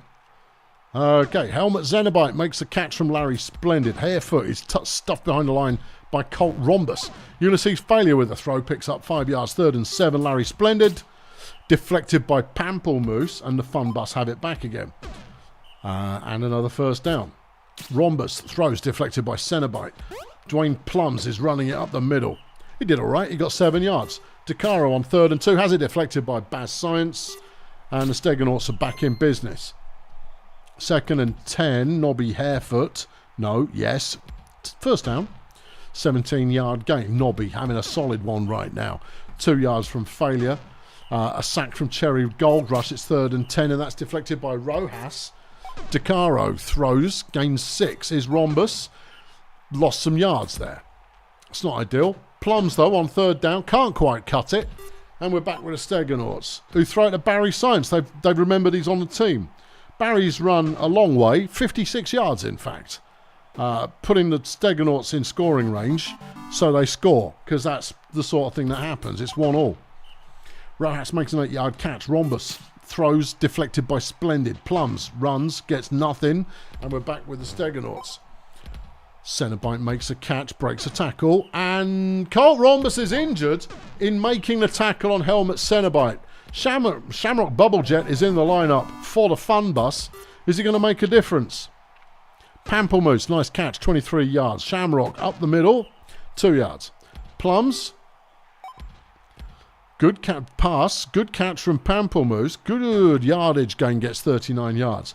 DeCaro on 1st and 10 tries running it. And it sort of works a bit. He gets 3 yards. Bubble Jet on 2nd down gets only 1. Plums on 3rd down gets only 1. This is not Dwayne Plums. No, you need someone who's 100% going to chuck that ball as Barry Science gets another 60 yards. It's about to get out of hand. If they can get Science into the end zone for another touchdown, he's going to be even more of a handful than he already is. And he's already a handful, but Larry Splendid is in the end zone. Instead, it's now 3-1 to the Steggonauts. There goes Pamplemousse again, trying to carry the entire team on her back, but only when John DeCaro throws her the ball. As he did just then, but it was only worth 4 yards. Bubble Jet tries running it, it doesn't work. He's Splendid, looks, waits, throws, and there goes Cenobite. Xenia Convincer making the tackle, 34 yards. There goes Science, touchdown. 4-1. Okay, if the Funbus don't score on this drive, we will hit the accelerator. Shamrock actually making a positive gain of yardage there, 11 on the carry. Bad throw there, don't know why. DeCaro throws, deflected by Cenobite, 3rd and 10. Shamrock is stuffed at the line, and we're on our way to Party Town, or some such. Yeah. Barry just dropped the ball. You don't see that very often. It's 3rd and 10. Harefoot throws. Cenobite with the catch and the 1st down. Ulysses throws one, and that was very badly thrown. Gold Rush picks up another sack, but Harefoot gets the 1st down. He's gone. 5-1 now the score. Sunshine Funbus not making any magic here in the Fortress of Magic, which, I don't know, could be the name of the Steggonauts Stadium, but isn't. Hold on, there was a fumble there from the Funbus. Painful grinding picked it up for the Steggonauts. Barry Science gets a touchdown. There's no mercy here in the Fortress of whatever I called it before. Plumsy runs for a 1st down. That's his best play of the game. There goes Rojas, 26-yard gain. Bubble Jet throws Rojas with another catch. Plums, 1st down. DeCaro, Rojas. These are, I mean, this is good dink and dunk kind of stuff, moving them up the field with the touchdown, but it's far too late, far too slow. Barry Science is about to eat up another 60 yards. 57. I was rounding. As Harefoot is going to score another touchdown. Oh, man. Oh, yeah. There's a bunch of juiced up players now on the Steggonauts, and that's going to put them over the top. Well, they're already over the top. It's going to put them topper over the... Nobby Harefoot, good run, 23 yards. He's got 11 carries for 156 in this one, averaging about 14, maybe 13-8. Barry Science has scored again. Well, he will do. It's a blessed field, so every time they score, they get a stamina boost. Makes them a right handful. Final score, Steggonauts 8, Sunshine Funbus 2. Star of the game, Barry Science. Only 79 fan points, 245 receiving, 3 touchdowns, 3 deflections. Tackle for loss. Antonio Rojas, a star player for the Funbus. 129 receiving, 2 touchdowns, 2 deflections. Whew. It continues to rain in the sunshine. Sunshine on a rainy day? No, nothing quite so happy as that. How many have we got left? I'm flagging. 3. Oh, okay, we can manage that. LingoBlend are taking on the absolutely godlike Grazer Ridge. Will this be the upset of the week? It's another hot day. Oh, spare me weather. There's only 3 types of field that are acceptable. Number 1, beautiful day for some Brutallball. Number 2, it's a very violent field. Number 3, it's a blessed field.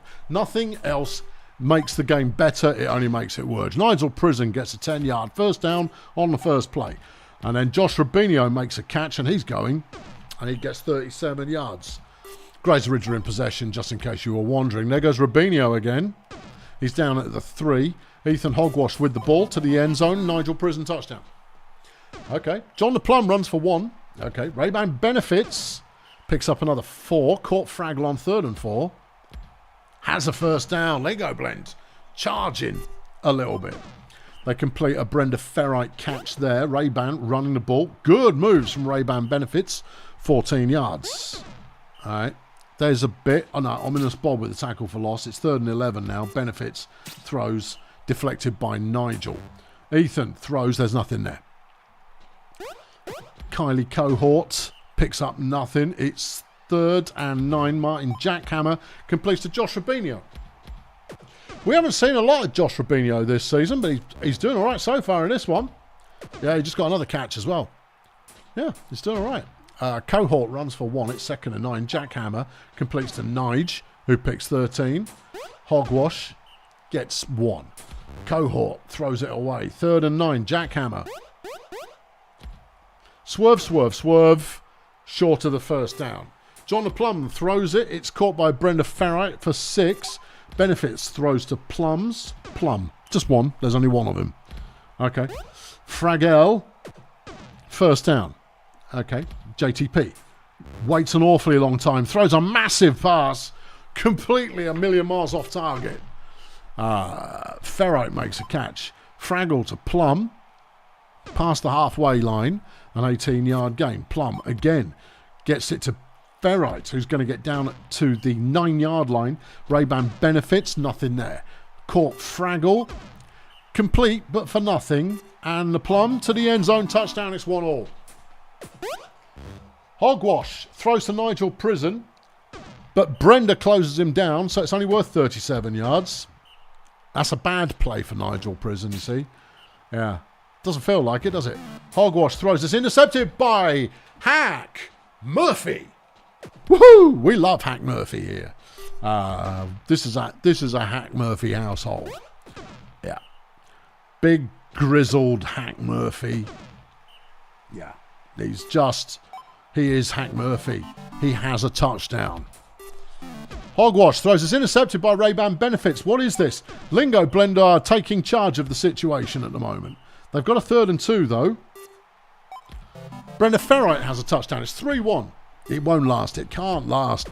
You don't go 7-0 without being able to come from behind. You just don't. Jackhammer, nice moves. First down for Grazer Ridge. Here's Hogwash on 1st and 10. Just some good running. Cohort throws. There goes Nigel. Touchdown. 43-yarder for Nigel Prison. The Plum throws to Hank Murphy. 25-yard catch. Ray-Ban throws it. Nigel with the deflection. It's half time. And LingoBlend are currently up by 1. Hold on, they've thrown an interception. Cohort's picked it off. Hogwash with a no-yard run. Cohort throws to Nige, who breaks a tackle and gets 14. Jackhammer throws. Rubinho. Touchdown. 3-all. Okay. The Plum runs for 2. Benefits. Throws a short one. It's 3rd and 5. Fraggle. Bad throw. And we're back with Grazer Ridge again. Here comes Hogwash. Throws. And Nige picks up 12. Cohort. He runs a little bit. I mean, literally, it was 1 yard. Plum deflects. It's 3rd and 9. And that's short of the first down. Back with LingoBlend again. Benefits catches the ball for 4. And then runs it. And he goes. And he's going. Ray-Ban Benefits is hauling it. Oh, and breaks a late tackle. A 51-yard run. I think that's the longest run of the week. Catches don't count. No. Long runs, though. That's what we care about. John the Plum picks up 8 yards. His Benefits on 3rd and 2. Has the first down. LingoBlend looking at the end zone. They might be able to see it from here, but can they get there? 3rd and 7. Benefits. No. Okay, back to Grazer Ridge. 2nd down. Cohort. He had a bit of a running lane. He didn't make the most of it, though. 3rd and 7. And that one's gone to Rubinho, who will get 24 yards. Jackhammer now picking up a second first down, which makes sense. It is English. Cohort evading traffic, getting another first. And that's Grazer Ridge into the opposing half. Rubinho with another nice catch. He's over 200 yards in the game now. Hold on, they've thrown another interception. John the Plum's picked it off. Well. We're into the final quarter of the game. Benefits, catching, going. Moving, shaking, relaxing, feeling it. Tasting the turf. Benefits now running the ball. Ray-Ban Benefits having a good game. 9 carries, 90 yards. Good times. Court Fraggle gets but 1 yard. The Plum runs. He's got the first down. He's inside the 5-yard line. Benefits. Touchdown. LingoBlend have a 1-point lead. There are 19 plays left in the game. Ethan Hogwash runs for 4. It's 2nd and 6. There goes Nige. And he breaks Brenda Ferrite's tackle immediately. And gets 43 more yards. Jackhammer. It's another big catch and Rubinho's going to score. Yeah, that's the stuff. There's Hank Murphy. Woo! Yeah, 46 yards for big Hank Murphy. And there goes Hank Murphy for a touchdown. Okay. Yeah. We've got a late game shootout going on. Cohort up the middle has the first down.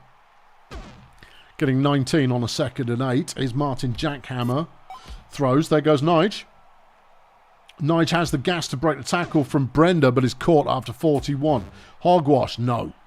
10 plays left. Cohort throws. Caught by Rubinho. Tying up the score again. 9 plays left. Plum throws to Fraggle. It's a first down.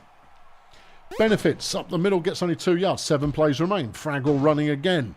This is wasted time, kids. Go for it or go home. Murphy. There are 5 plays left. It's first down. LingoBlend have the ball and Ray-Ban Benefits has got him a first down again. And he's down at about the 10-yard line. Fraggle won't get anywhere on that kind of behaviour. Oh, yes, he will. First down at the 1. 3 plays left. The Plum out of the end zone. 2 plays left. Benefits. 1 yard advantage. 1 play left. Well now. Grazer Ridge's first loss of the season comes at the hands of LingoBlend. Final score, LingoBlend 6, Grazer Ridge 5. I mean, this was close everywhere. Every player you want to look at, close. Just close. John LaPlum, player of the game, 67 fan points with 253 passing, 3 touchdowns, 3 deflections. Josh Rubinho for Grazer Ridge, 258 receiving, 3 touchdowns, 16 tackles. Blimey. Yeah. 2 plays left. Shady Palms are taking on the Beekeepers. Both these teams pushing hard for whatever's going to happen next season. This season, they're not pushing hard for anything in the slightest. No, they're waiting for this season to be over so they can hopefully pick up someone really good in the draft. I mean, I don't mean to be harsh. They're not technically out of it, but they technically are. Okay, Hank Massive for the Beekeepers gets us going, and he tries to throw the ball late, and it doesn't work. Hoti Freemason overthrows everybody, and on 3rd down, Mickle Pickle throws it short to Rolf Henchucker, who manages to pick up the first. Hank throwing it again. What's the Beekeepers doing throwing with Hank Massive? He's the most evasive player in Brutallball history, and he's throwing... well, never mind. Anyway, Jovial Impairments runs on 1st down for Shady Palms and picks up a comfortable 24 yards. Sectarian Thunderclap round the other side of the line picks up 8. Flo Uzi on 2nd and 2. Swerves has the first. Here's Jovial again. And he'll get a touchdown. 1-0 Shady Palms. Hank Massive throws the ball again. It's caught this time. I'd still rather... I want to see Hank running. That's what he's for. No, he's throwing it again. All right. Well, I mean, Henchucker's good for 10 yards ago, but it's hardly the point. I want to see that swervy little dude swerving in and out of people. It's 3rd and 5. Hank's got the ball again. He's still going to throw it. Oh, no. Now he scrambles. And he goes, oh, that was worth 13 yards. You go, yes, Hank. You're good at that. Mini Sabotage makes a catch and picks up 24. Beekeeper still moving. Pickle throws. That one's deflected by Kira. Rage quit. Now Hank runs it on 2nd and 10 and he has a touchdown. Someone let the coaching staff know. That's kind of the move right now. Thunderclap gets nowhere. It's 3rd and 9 and that one's stuffed at the line as well. Beekeepers have the ball back. Hank throws an interception. There's something rotten at that coaching team. Has someone chucked him a bung? 2nd and 3. Hold on. Rolf Henchucker's picked it off. Beekeepers have the ball back. Hank in possession. Throws it away. Yeah. Don't understand. Freemason throws one to Henchucker, who picks up 5. It's 3rd and 5. Pickle with a sprint round the outside of the line will get down inside the 15 to about the 14. Not a bad throw from Hank there. But Pickle's in the end zone and the Beekeepers are up 2-1. Yeah. Jovial Impairment, some nice moves there. Runs for 32 yards. I have a feeling that there's some Beekeeper-style tackling going on in this one. That was weak sauce. Tintin Hollywood's only a elf, for crying out loud. Freemason throws a deep ball. Gets it to Mini Sabotage, who kicks Sectarian Thunderclap out of the way and gets 28 yards and a first down. It's 2-all. This could go either way. Hold on, Hank's running it. Stone me, Hank. Look at that. Would you look at that, Hank? That's a 27-yard touchdown, having evaded 96 tackles. Karina Very's been injured by jovial impairment, bringing in Celia Parole for the Beekeepers. That could mix things up, unless, of course, it doesn't. Flo Uzi, nice piece of running for the Palms. Beekeepers currently up 3-2. We're just this side of halftime. Hollywood drops the ball, 3rd and 3. Uzi has the first. Smashes through a couple of tackles. Well, I say smashes through. Just skips under a couple of tackles as impairment runs it in, and we're all square again. Hank throws. It's deflected. Is Freemason. Completes to Henchucker. Nice piece of running, 27 yards. Here comes Pickle on 1st and 10. Ran the outside of the line, outpacing those defenders. Picks up 16 yards. Here comes Hank. Hank's running it. Well, Hank, would you look at that? Tintin Hollywood's been injured by Rolf Henchucker. Denial Saddlebag now in the lineup as Henchucker's in for another touchdown. At half-time, the Beekeepers are up 4-3 at 2nd and 10, and the Palms have the ball. 3rd and 10 now. Uzi. Proving to be a little bit slippery, Flo Uzi. Hank throws another one. That one was behind the line. Hank at this point possibly having negative passing yards. Pickle runs for a bit, but there's nothing much to be done there. Jovial Impairment gets a 7-yard gain. Here comes Thunderclap. It's 2nd and 2. Just hands the ball off casually to Denial Saddlebag, who picks up 6, which is enough for a first down. Impairment charging again. Klaus Petard is dead. He's being killed by Jovial Impairment of the Shady Palms. Think he was a rookie. Well, he isn't anymore. He's dead now. Mickle Pickle's running a long way as the Fs roll in. No one is entirely certain who Klaus Petard is, but the F for the death of a player is a legendary tradition that will be continued into the whatever of the thing. Yeah. It's currently 5-3. Beekeepers have the lead, even though they've got a dead player. Flo Uzi there, running for 24 yards. Jovial Impairment picking up nothing. It's 2nd and 9. Sectarian with the ball. And Hank Massive has been injured by Trevor Fangs. Dirty Woods is now in the lineup. Now, Dirty Woods is violent, so maybe that's why they brought him on. Throw from Dirty Woods. It's complete to Mini Sabotage. No one would have seen that coming. Sabotage picks up 48 yards. Freemason throws.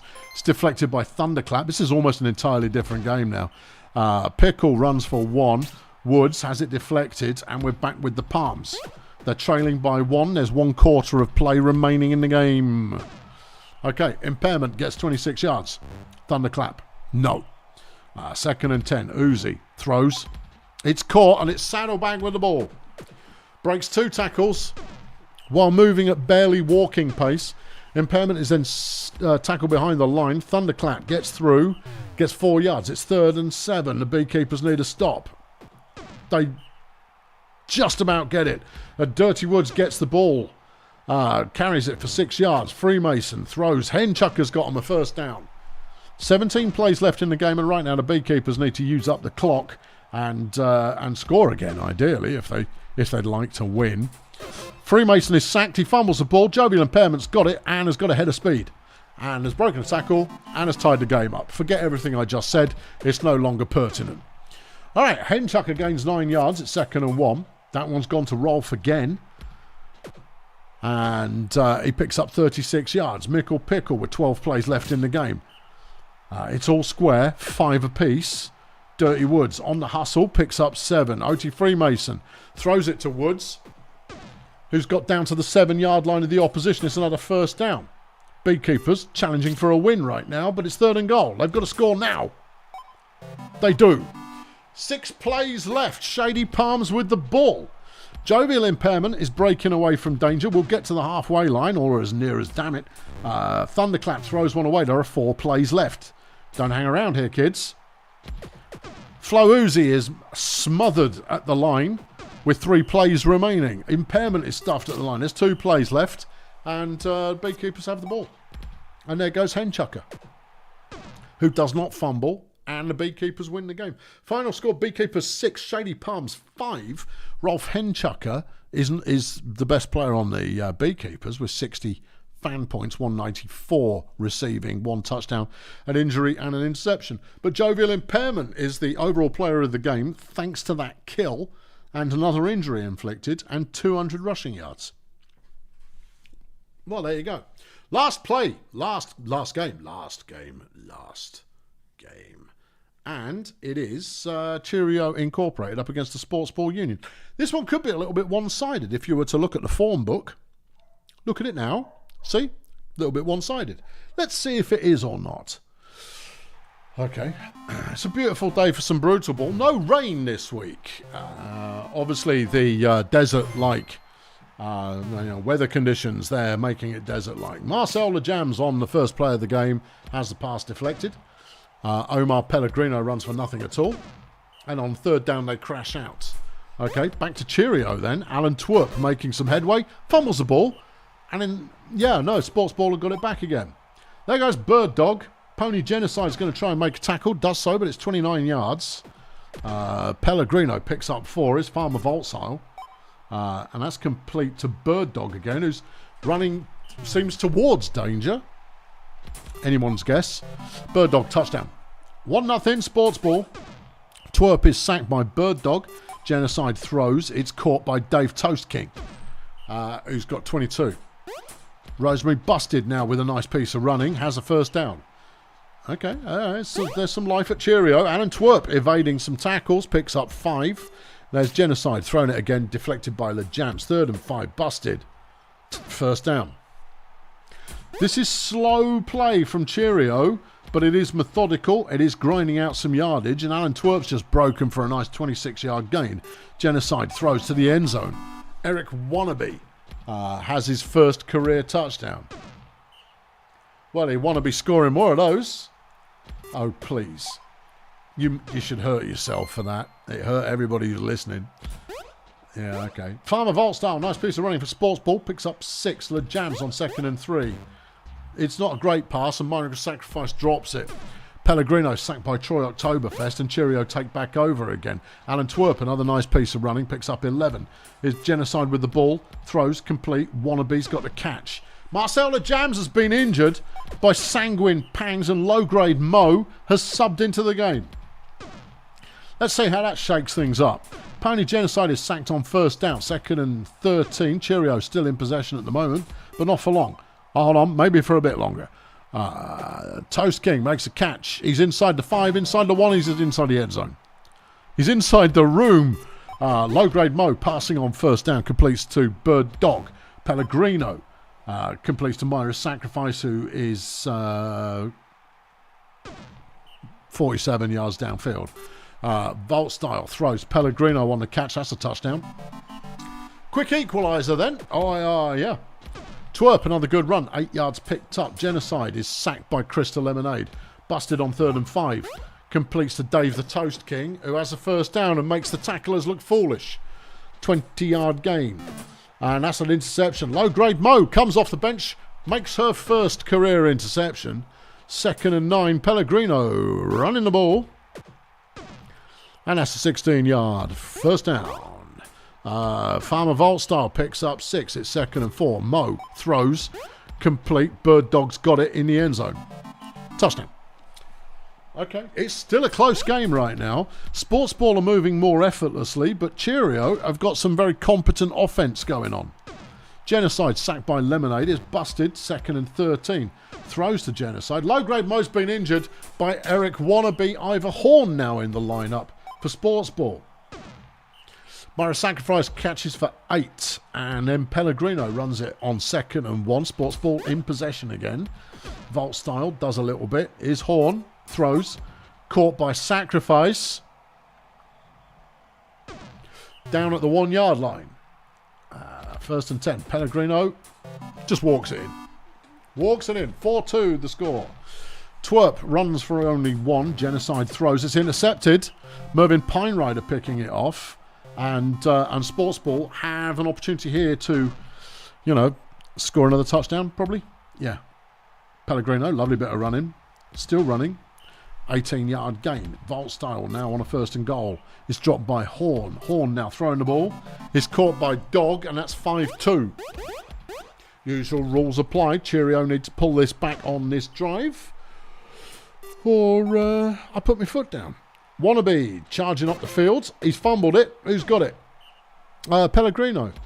Sportsball recover the fumble, and they look pretty good. They do look pretty good. There goes Myra's sacrifice. She's going to get down to around the 20. No. Okay, call it the 13-yard line.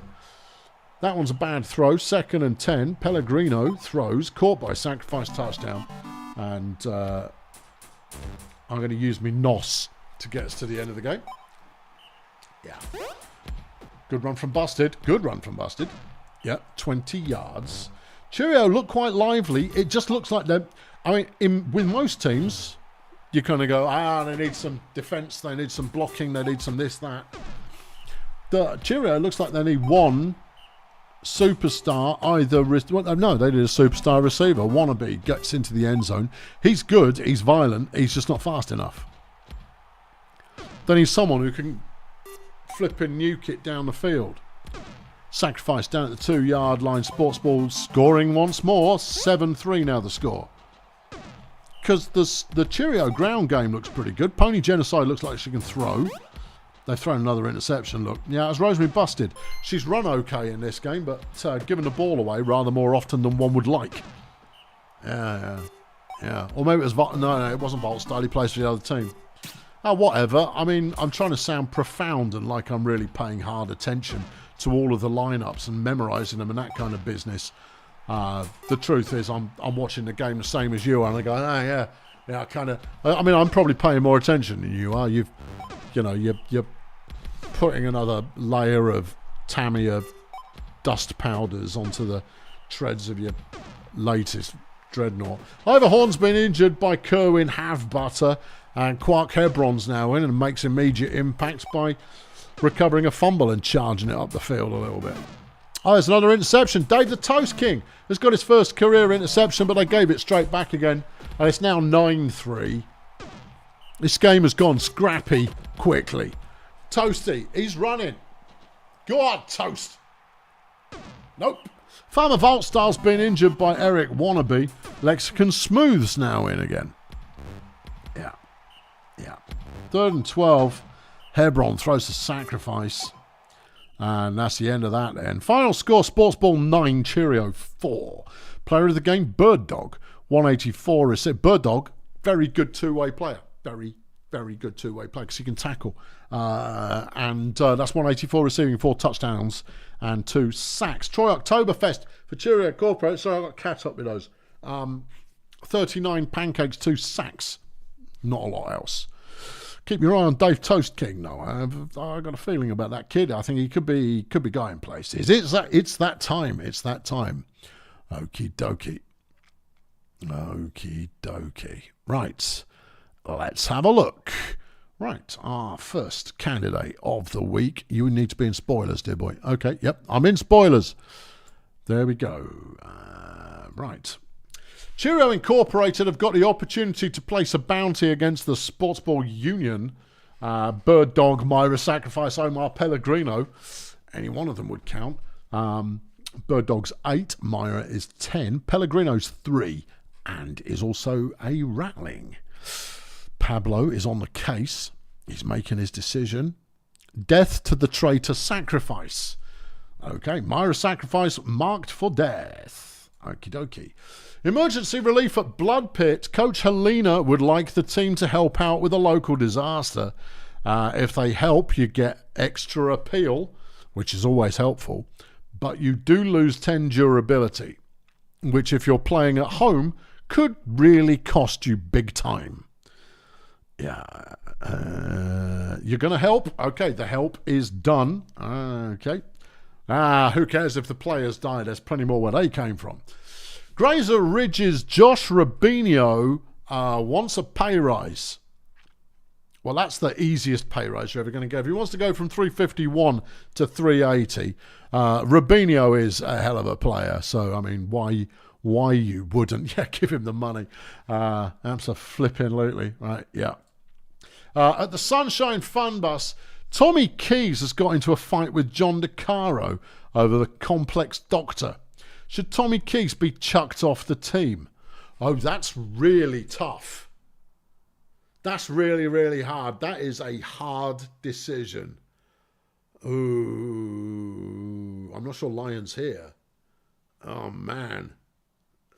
Oh.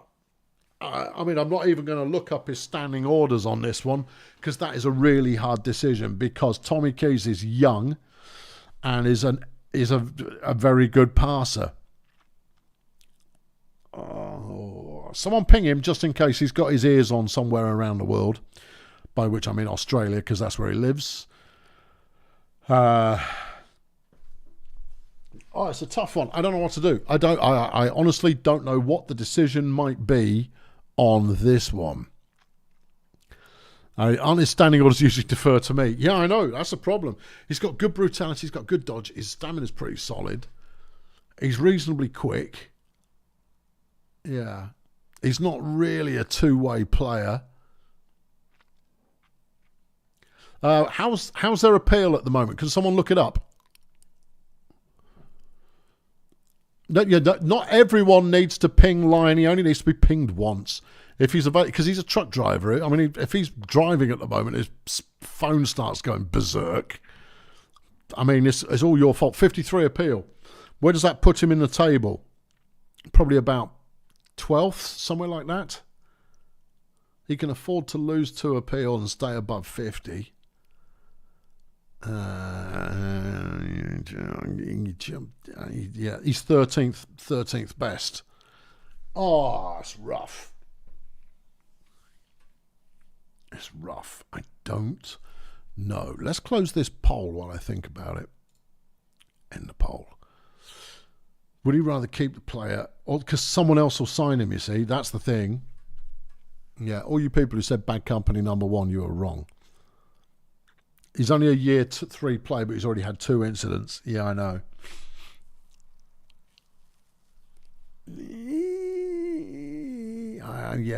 I think I'd probably keep him. Yes, he is toxic. He's only had 4 games this year. Keep. Everyone's. I'm going to go with keep him. I'm going to go with keep him. The Funbus need talented players, even though they might be dangerous.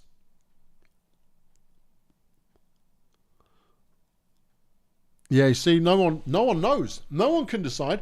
There's no consistency. Because the thing is, if he's dropped, someone else is going to pick him up, or he'll leave the league. They need the talent. But they don't need the talent at runner. That's the thing. They have talent at runner. Who's their oldest starter this week? Because DeCaro's young, and what's his name? Cole Rhombus is pretty young. Yeah. He's a gunner. 81 hands. Well, if you play the short pass game, he's both. Because you don't need large vision in order to play short pass. I'm gonna have to look up the team. Dozerverse. Yeah. Let's go. Funbus. Okay, he is okay. If we sort by team value, he's like number 6, number 7. Overall's not particularly good. Let's look at their runners. In fact, let's go scouting. Who did they play last week? DeCaro, Rhombus, Plums. Same lineup as this week. I thought Plums was underwhelming.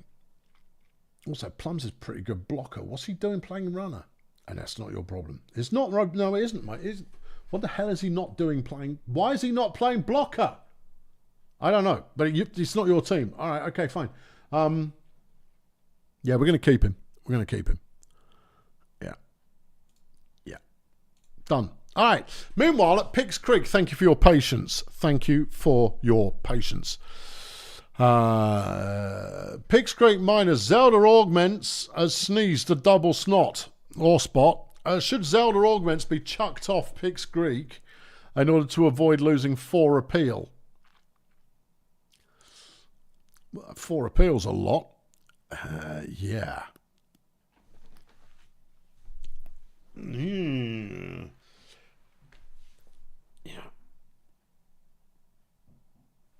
That's a keeper. Oh, Generator says keep Zelda and lose 4 appeal. Good gracious. Okay. That's what it said. That is what it said. Okie dokie. Here we go. Here's the roundup. At LingoBlend, Janet Mission has done some training and is now 64 rated. What the hell is going on at Erg Melonflex?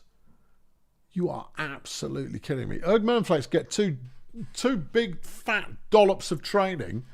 Roman Squats, who we saw in action but wasn't all that impressive, but has just improved.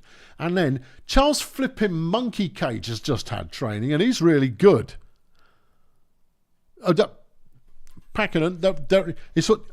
can't complain about training being disappointing. There are 32 teams in the league.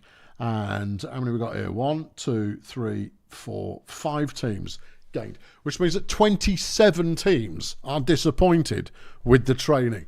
It's a total non-statement because I'm also disappointed in training. Yeah. You might love the training though, Floody, but let's face it, you ain't winning. No.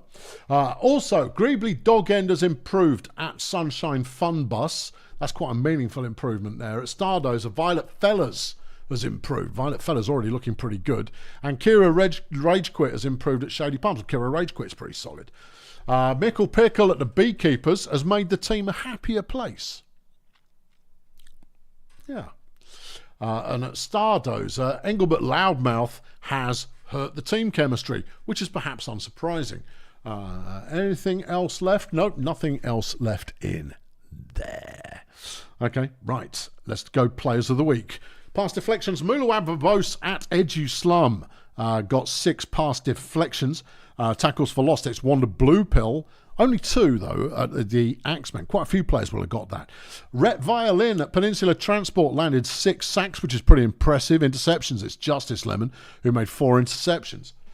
Tackles, Linfield Muscles picked 22 tackles out of the game, and Defensive Player of the Week, unsurprisingly, Justice Lemon at Failure Hills. Over on the offensive side of things, Ruthie Spasms for the Sweaty Marsupials. 71 pancakes, not bad at all.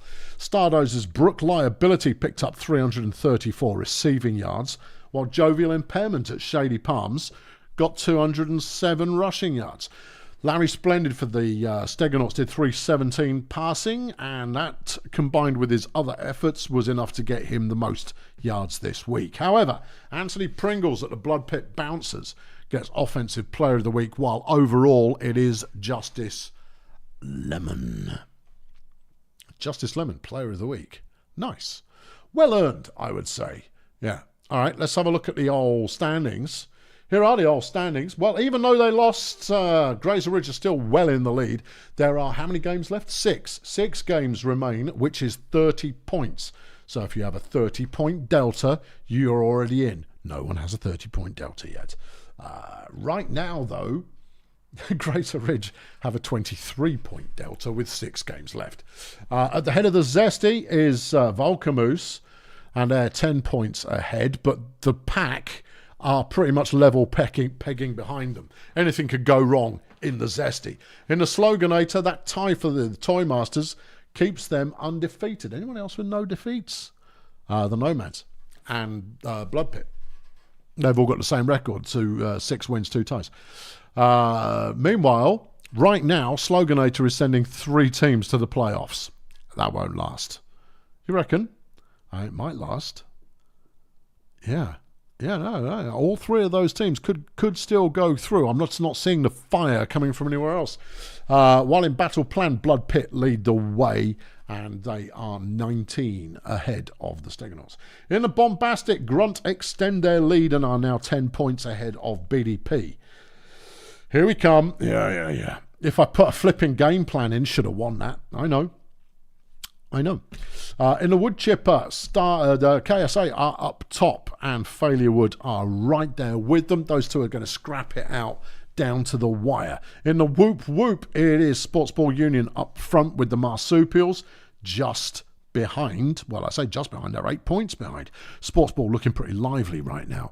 And in the reduced division, the Nomads have a 14-point lead over the Pirates. Right, what we got coming up next? We are back to next week it's just a divisional round. Look for the games that look like they're going to be good. No. That's always good. That's a bit of sibling rivalry going on there. We like that. Yeah. Maybe Miners should win in Beekeepers versus Miners. Vuvu Boys versus Toy. If the Vuvu Boys learn how to play, I mean, one player alone is not going to make it work. Grazer Ridge, Volcamoose, that could be quite good. We could see if Grazer Ridge can find their legitness. Yeah. Minstrels, Funbus. Edgeslum, Grunt, no. Sportsball versus Shady. Oh, dear. Oh, Nomads, LingoBlend. Yeah. KSA Pirates. That's an important game. Okay. Bongolia versus Marsupials. Maybe. BDP Pathfinders and then Chefs versus Failure. I've been Colonel Failure. Thank you very much for tuning in. We didn't get to skip through many games. There are a lot of close games this week. A lot of close games. I like that. It's good, but it is not generous when it comes to my throat. Because I have to yell into a microphone and what have you. So there you go. That was solid. I'll catch you next time. Thanks very much for watching. See you soon. Cheerio.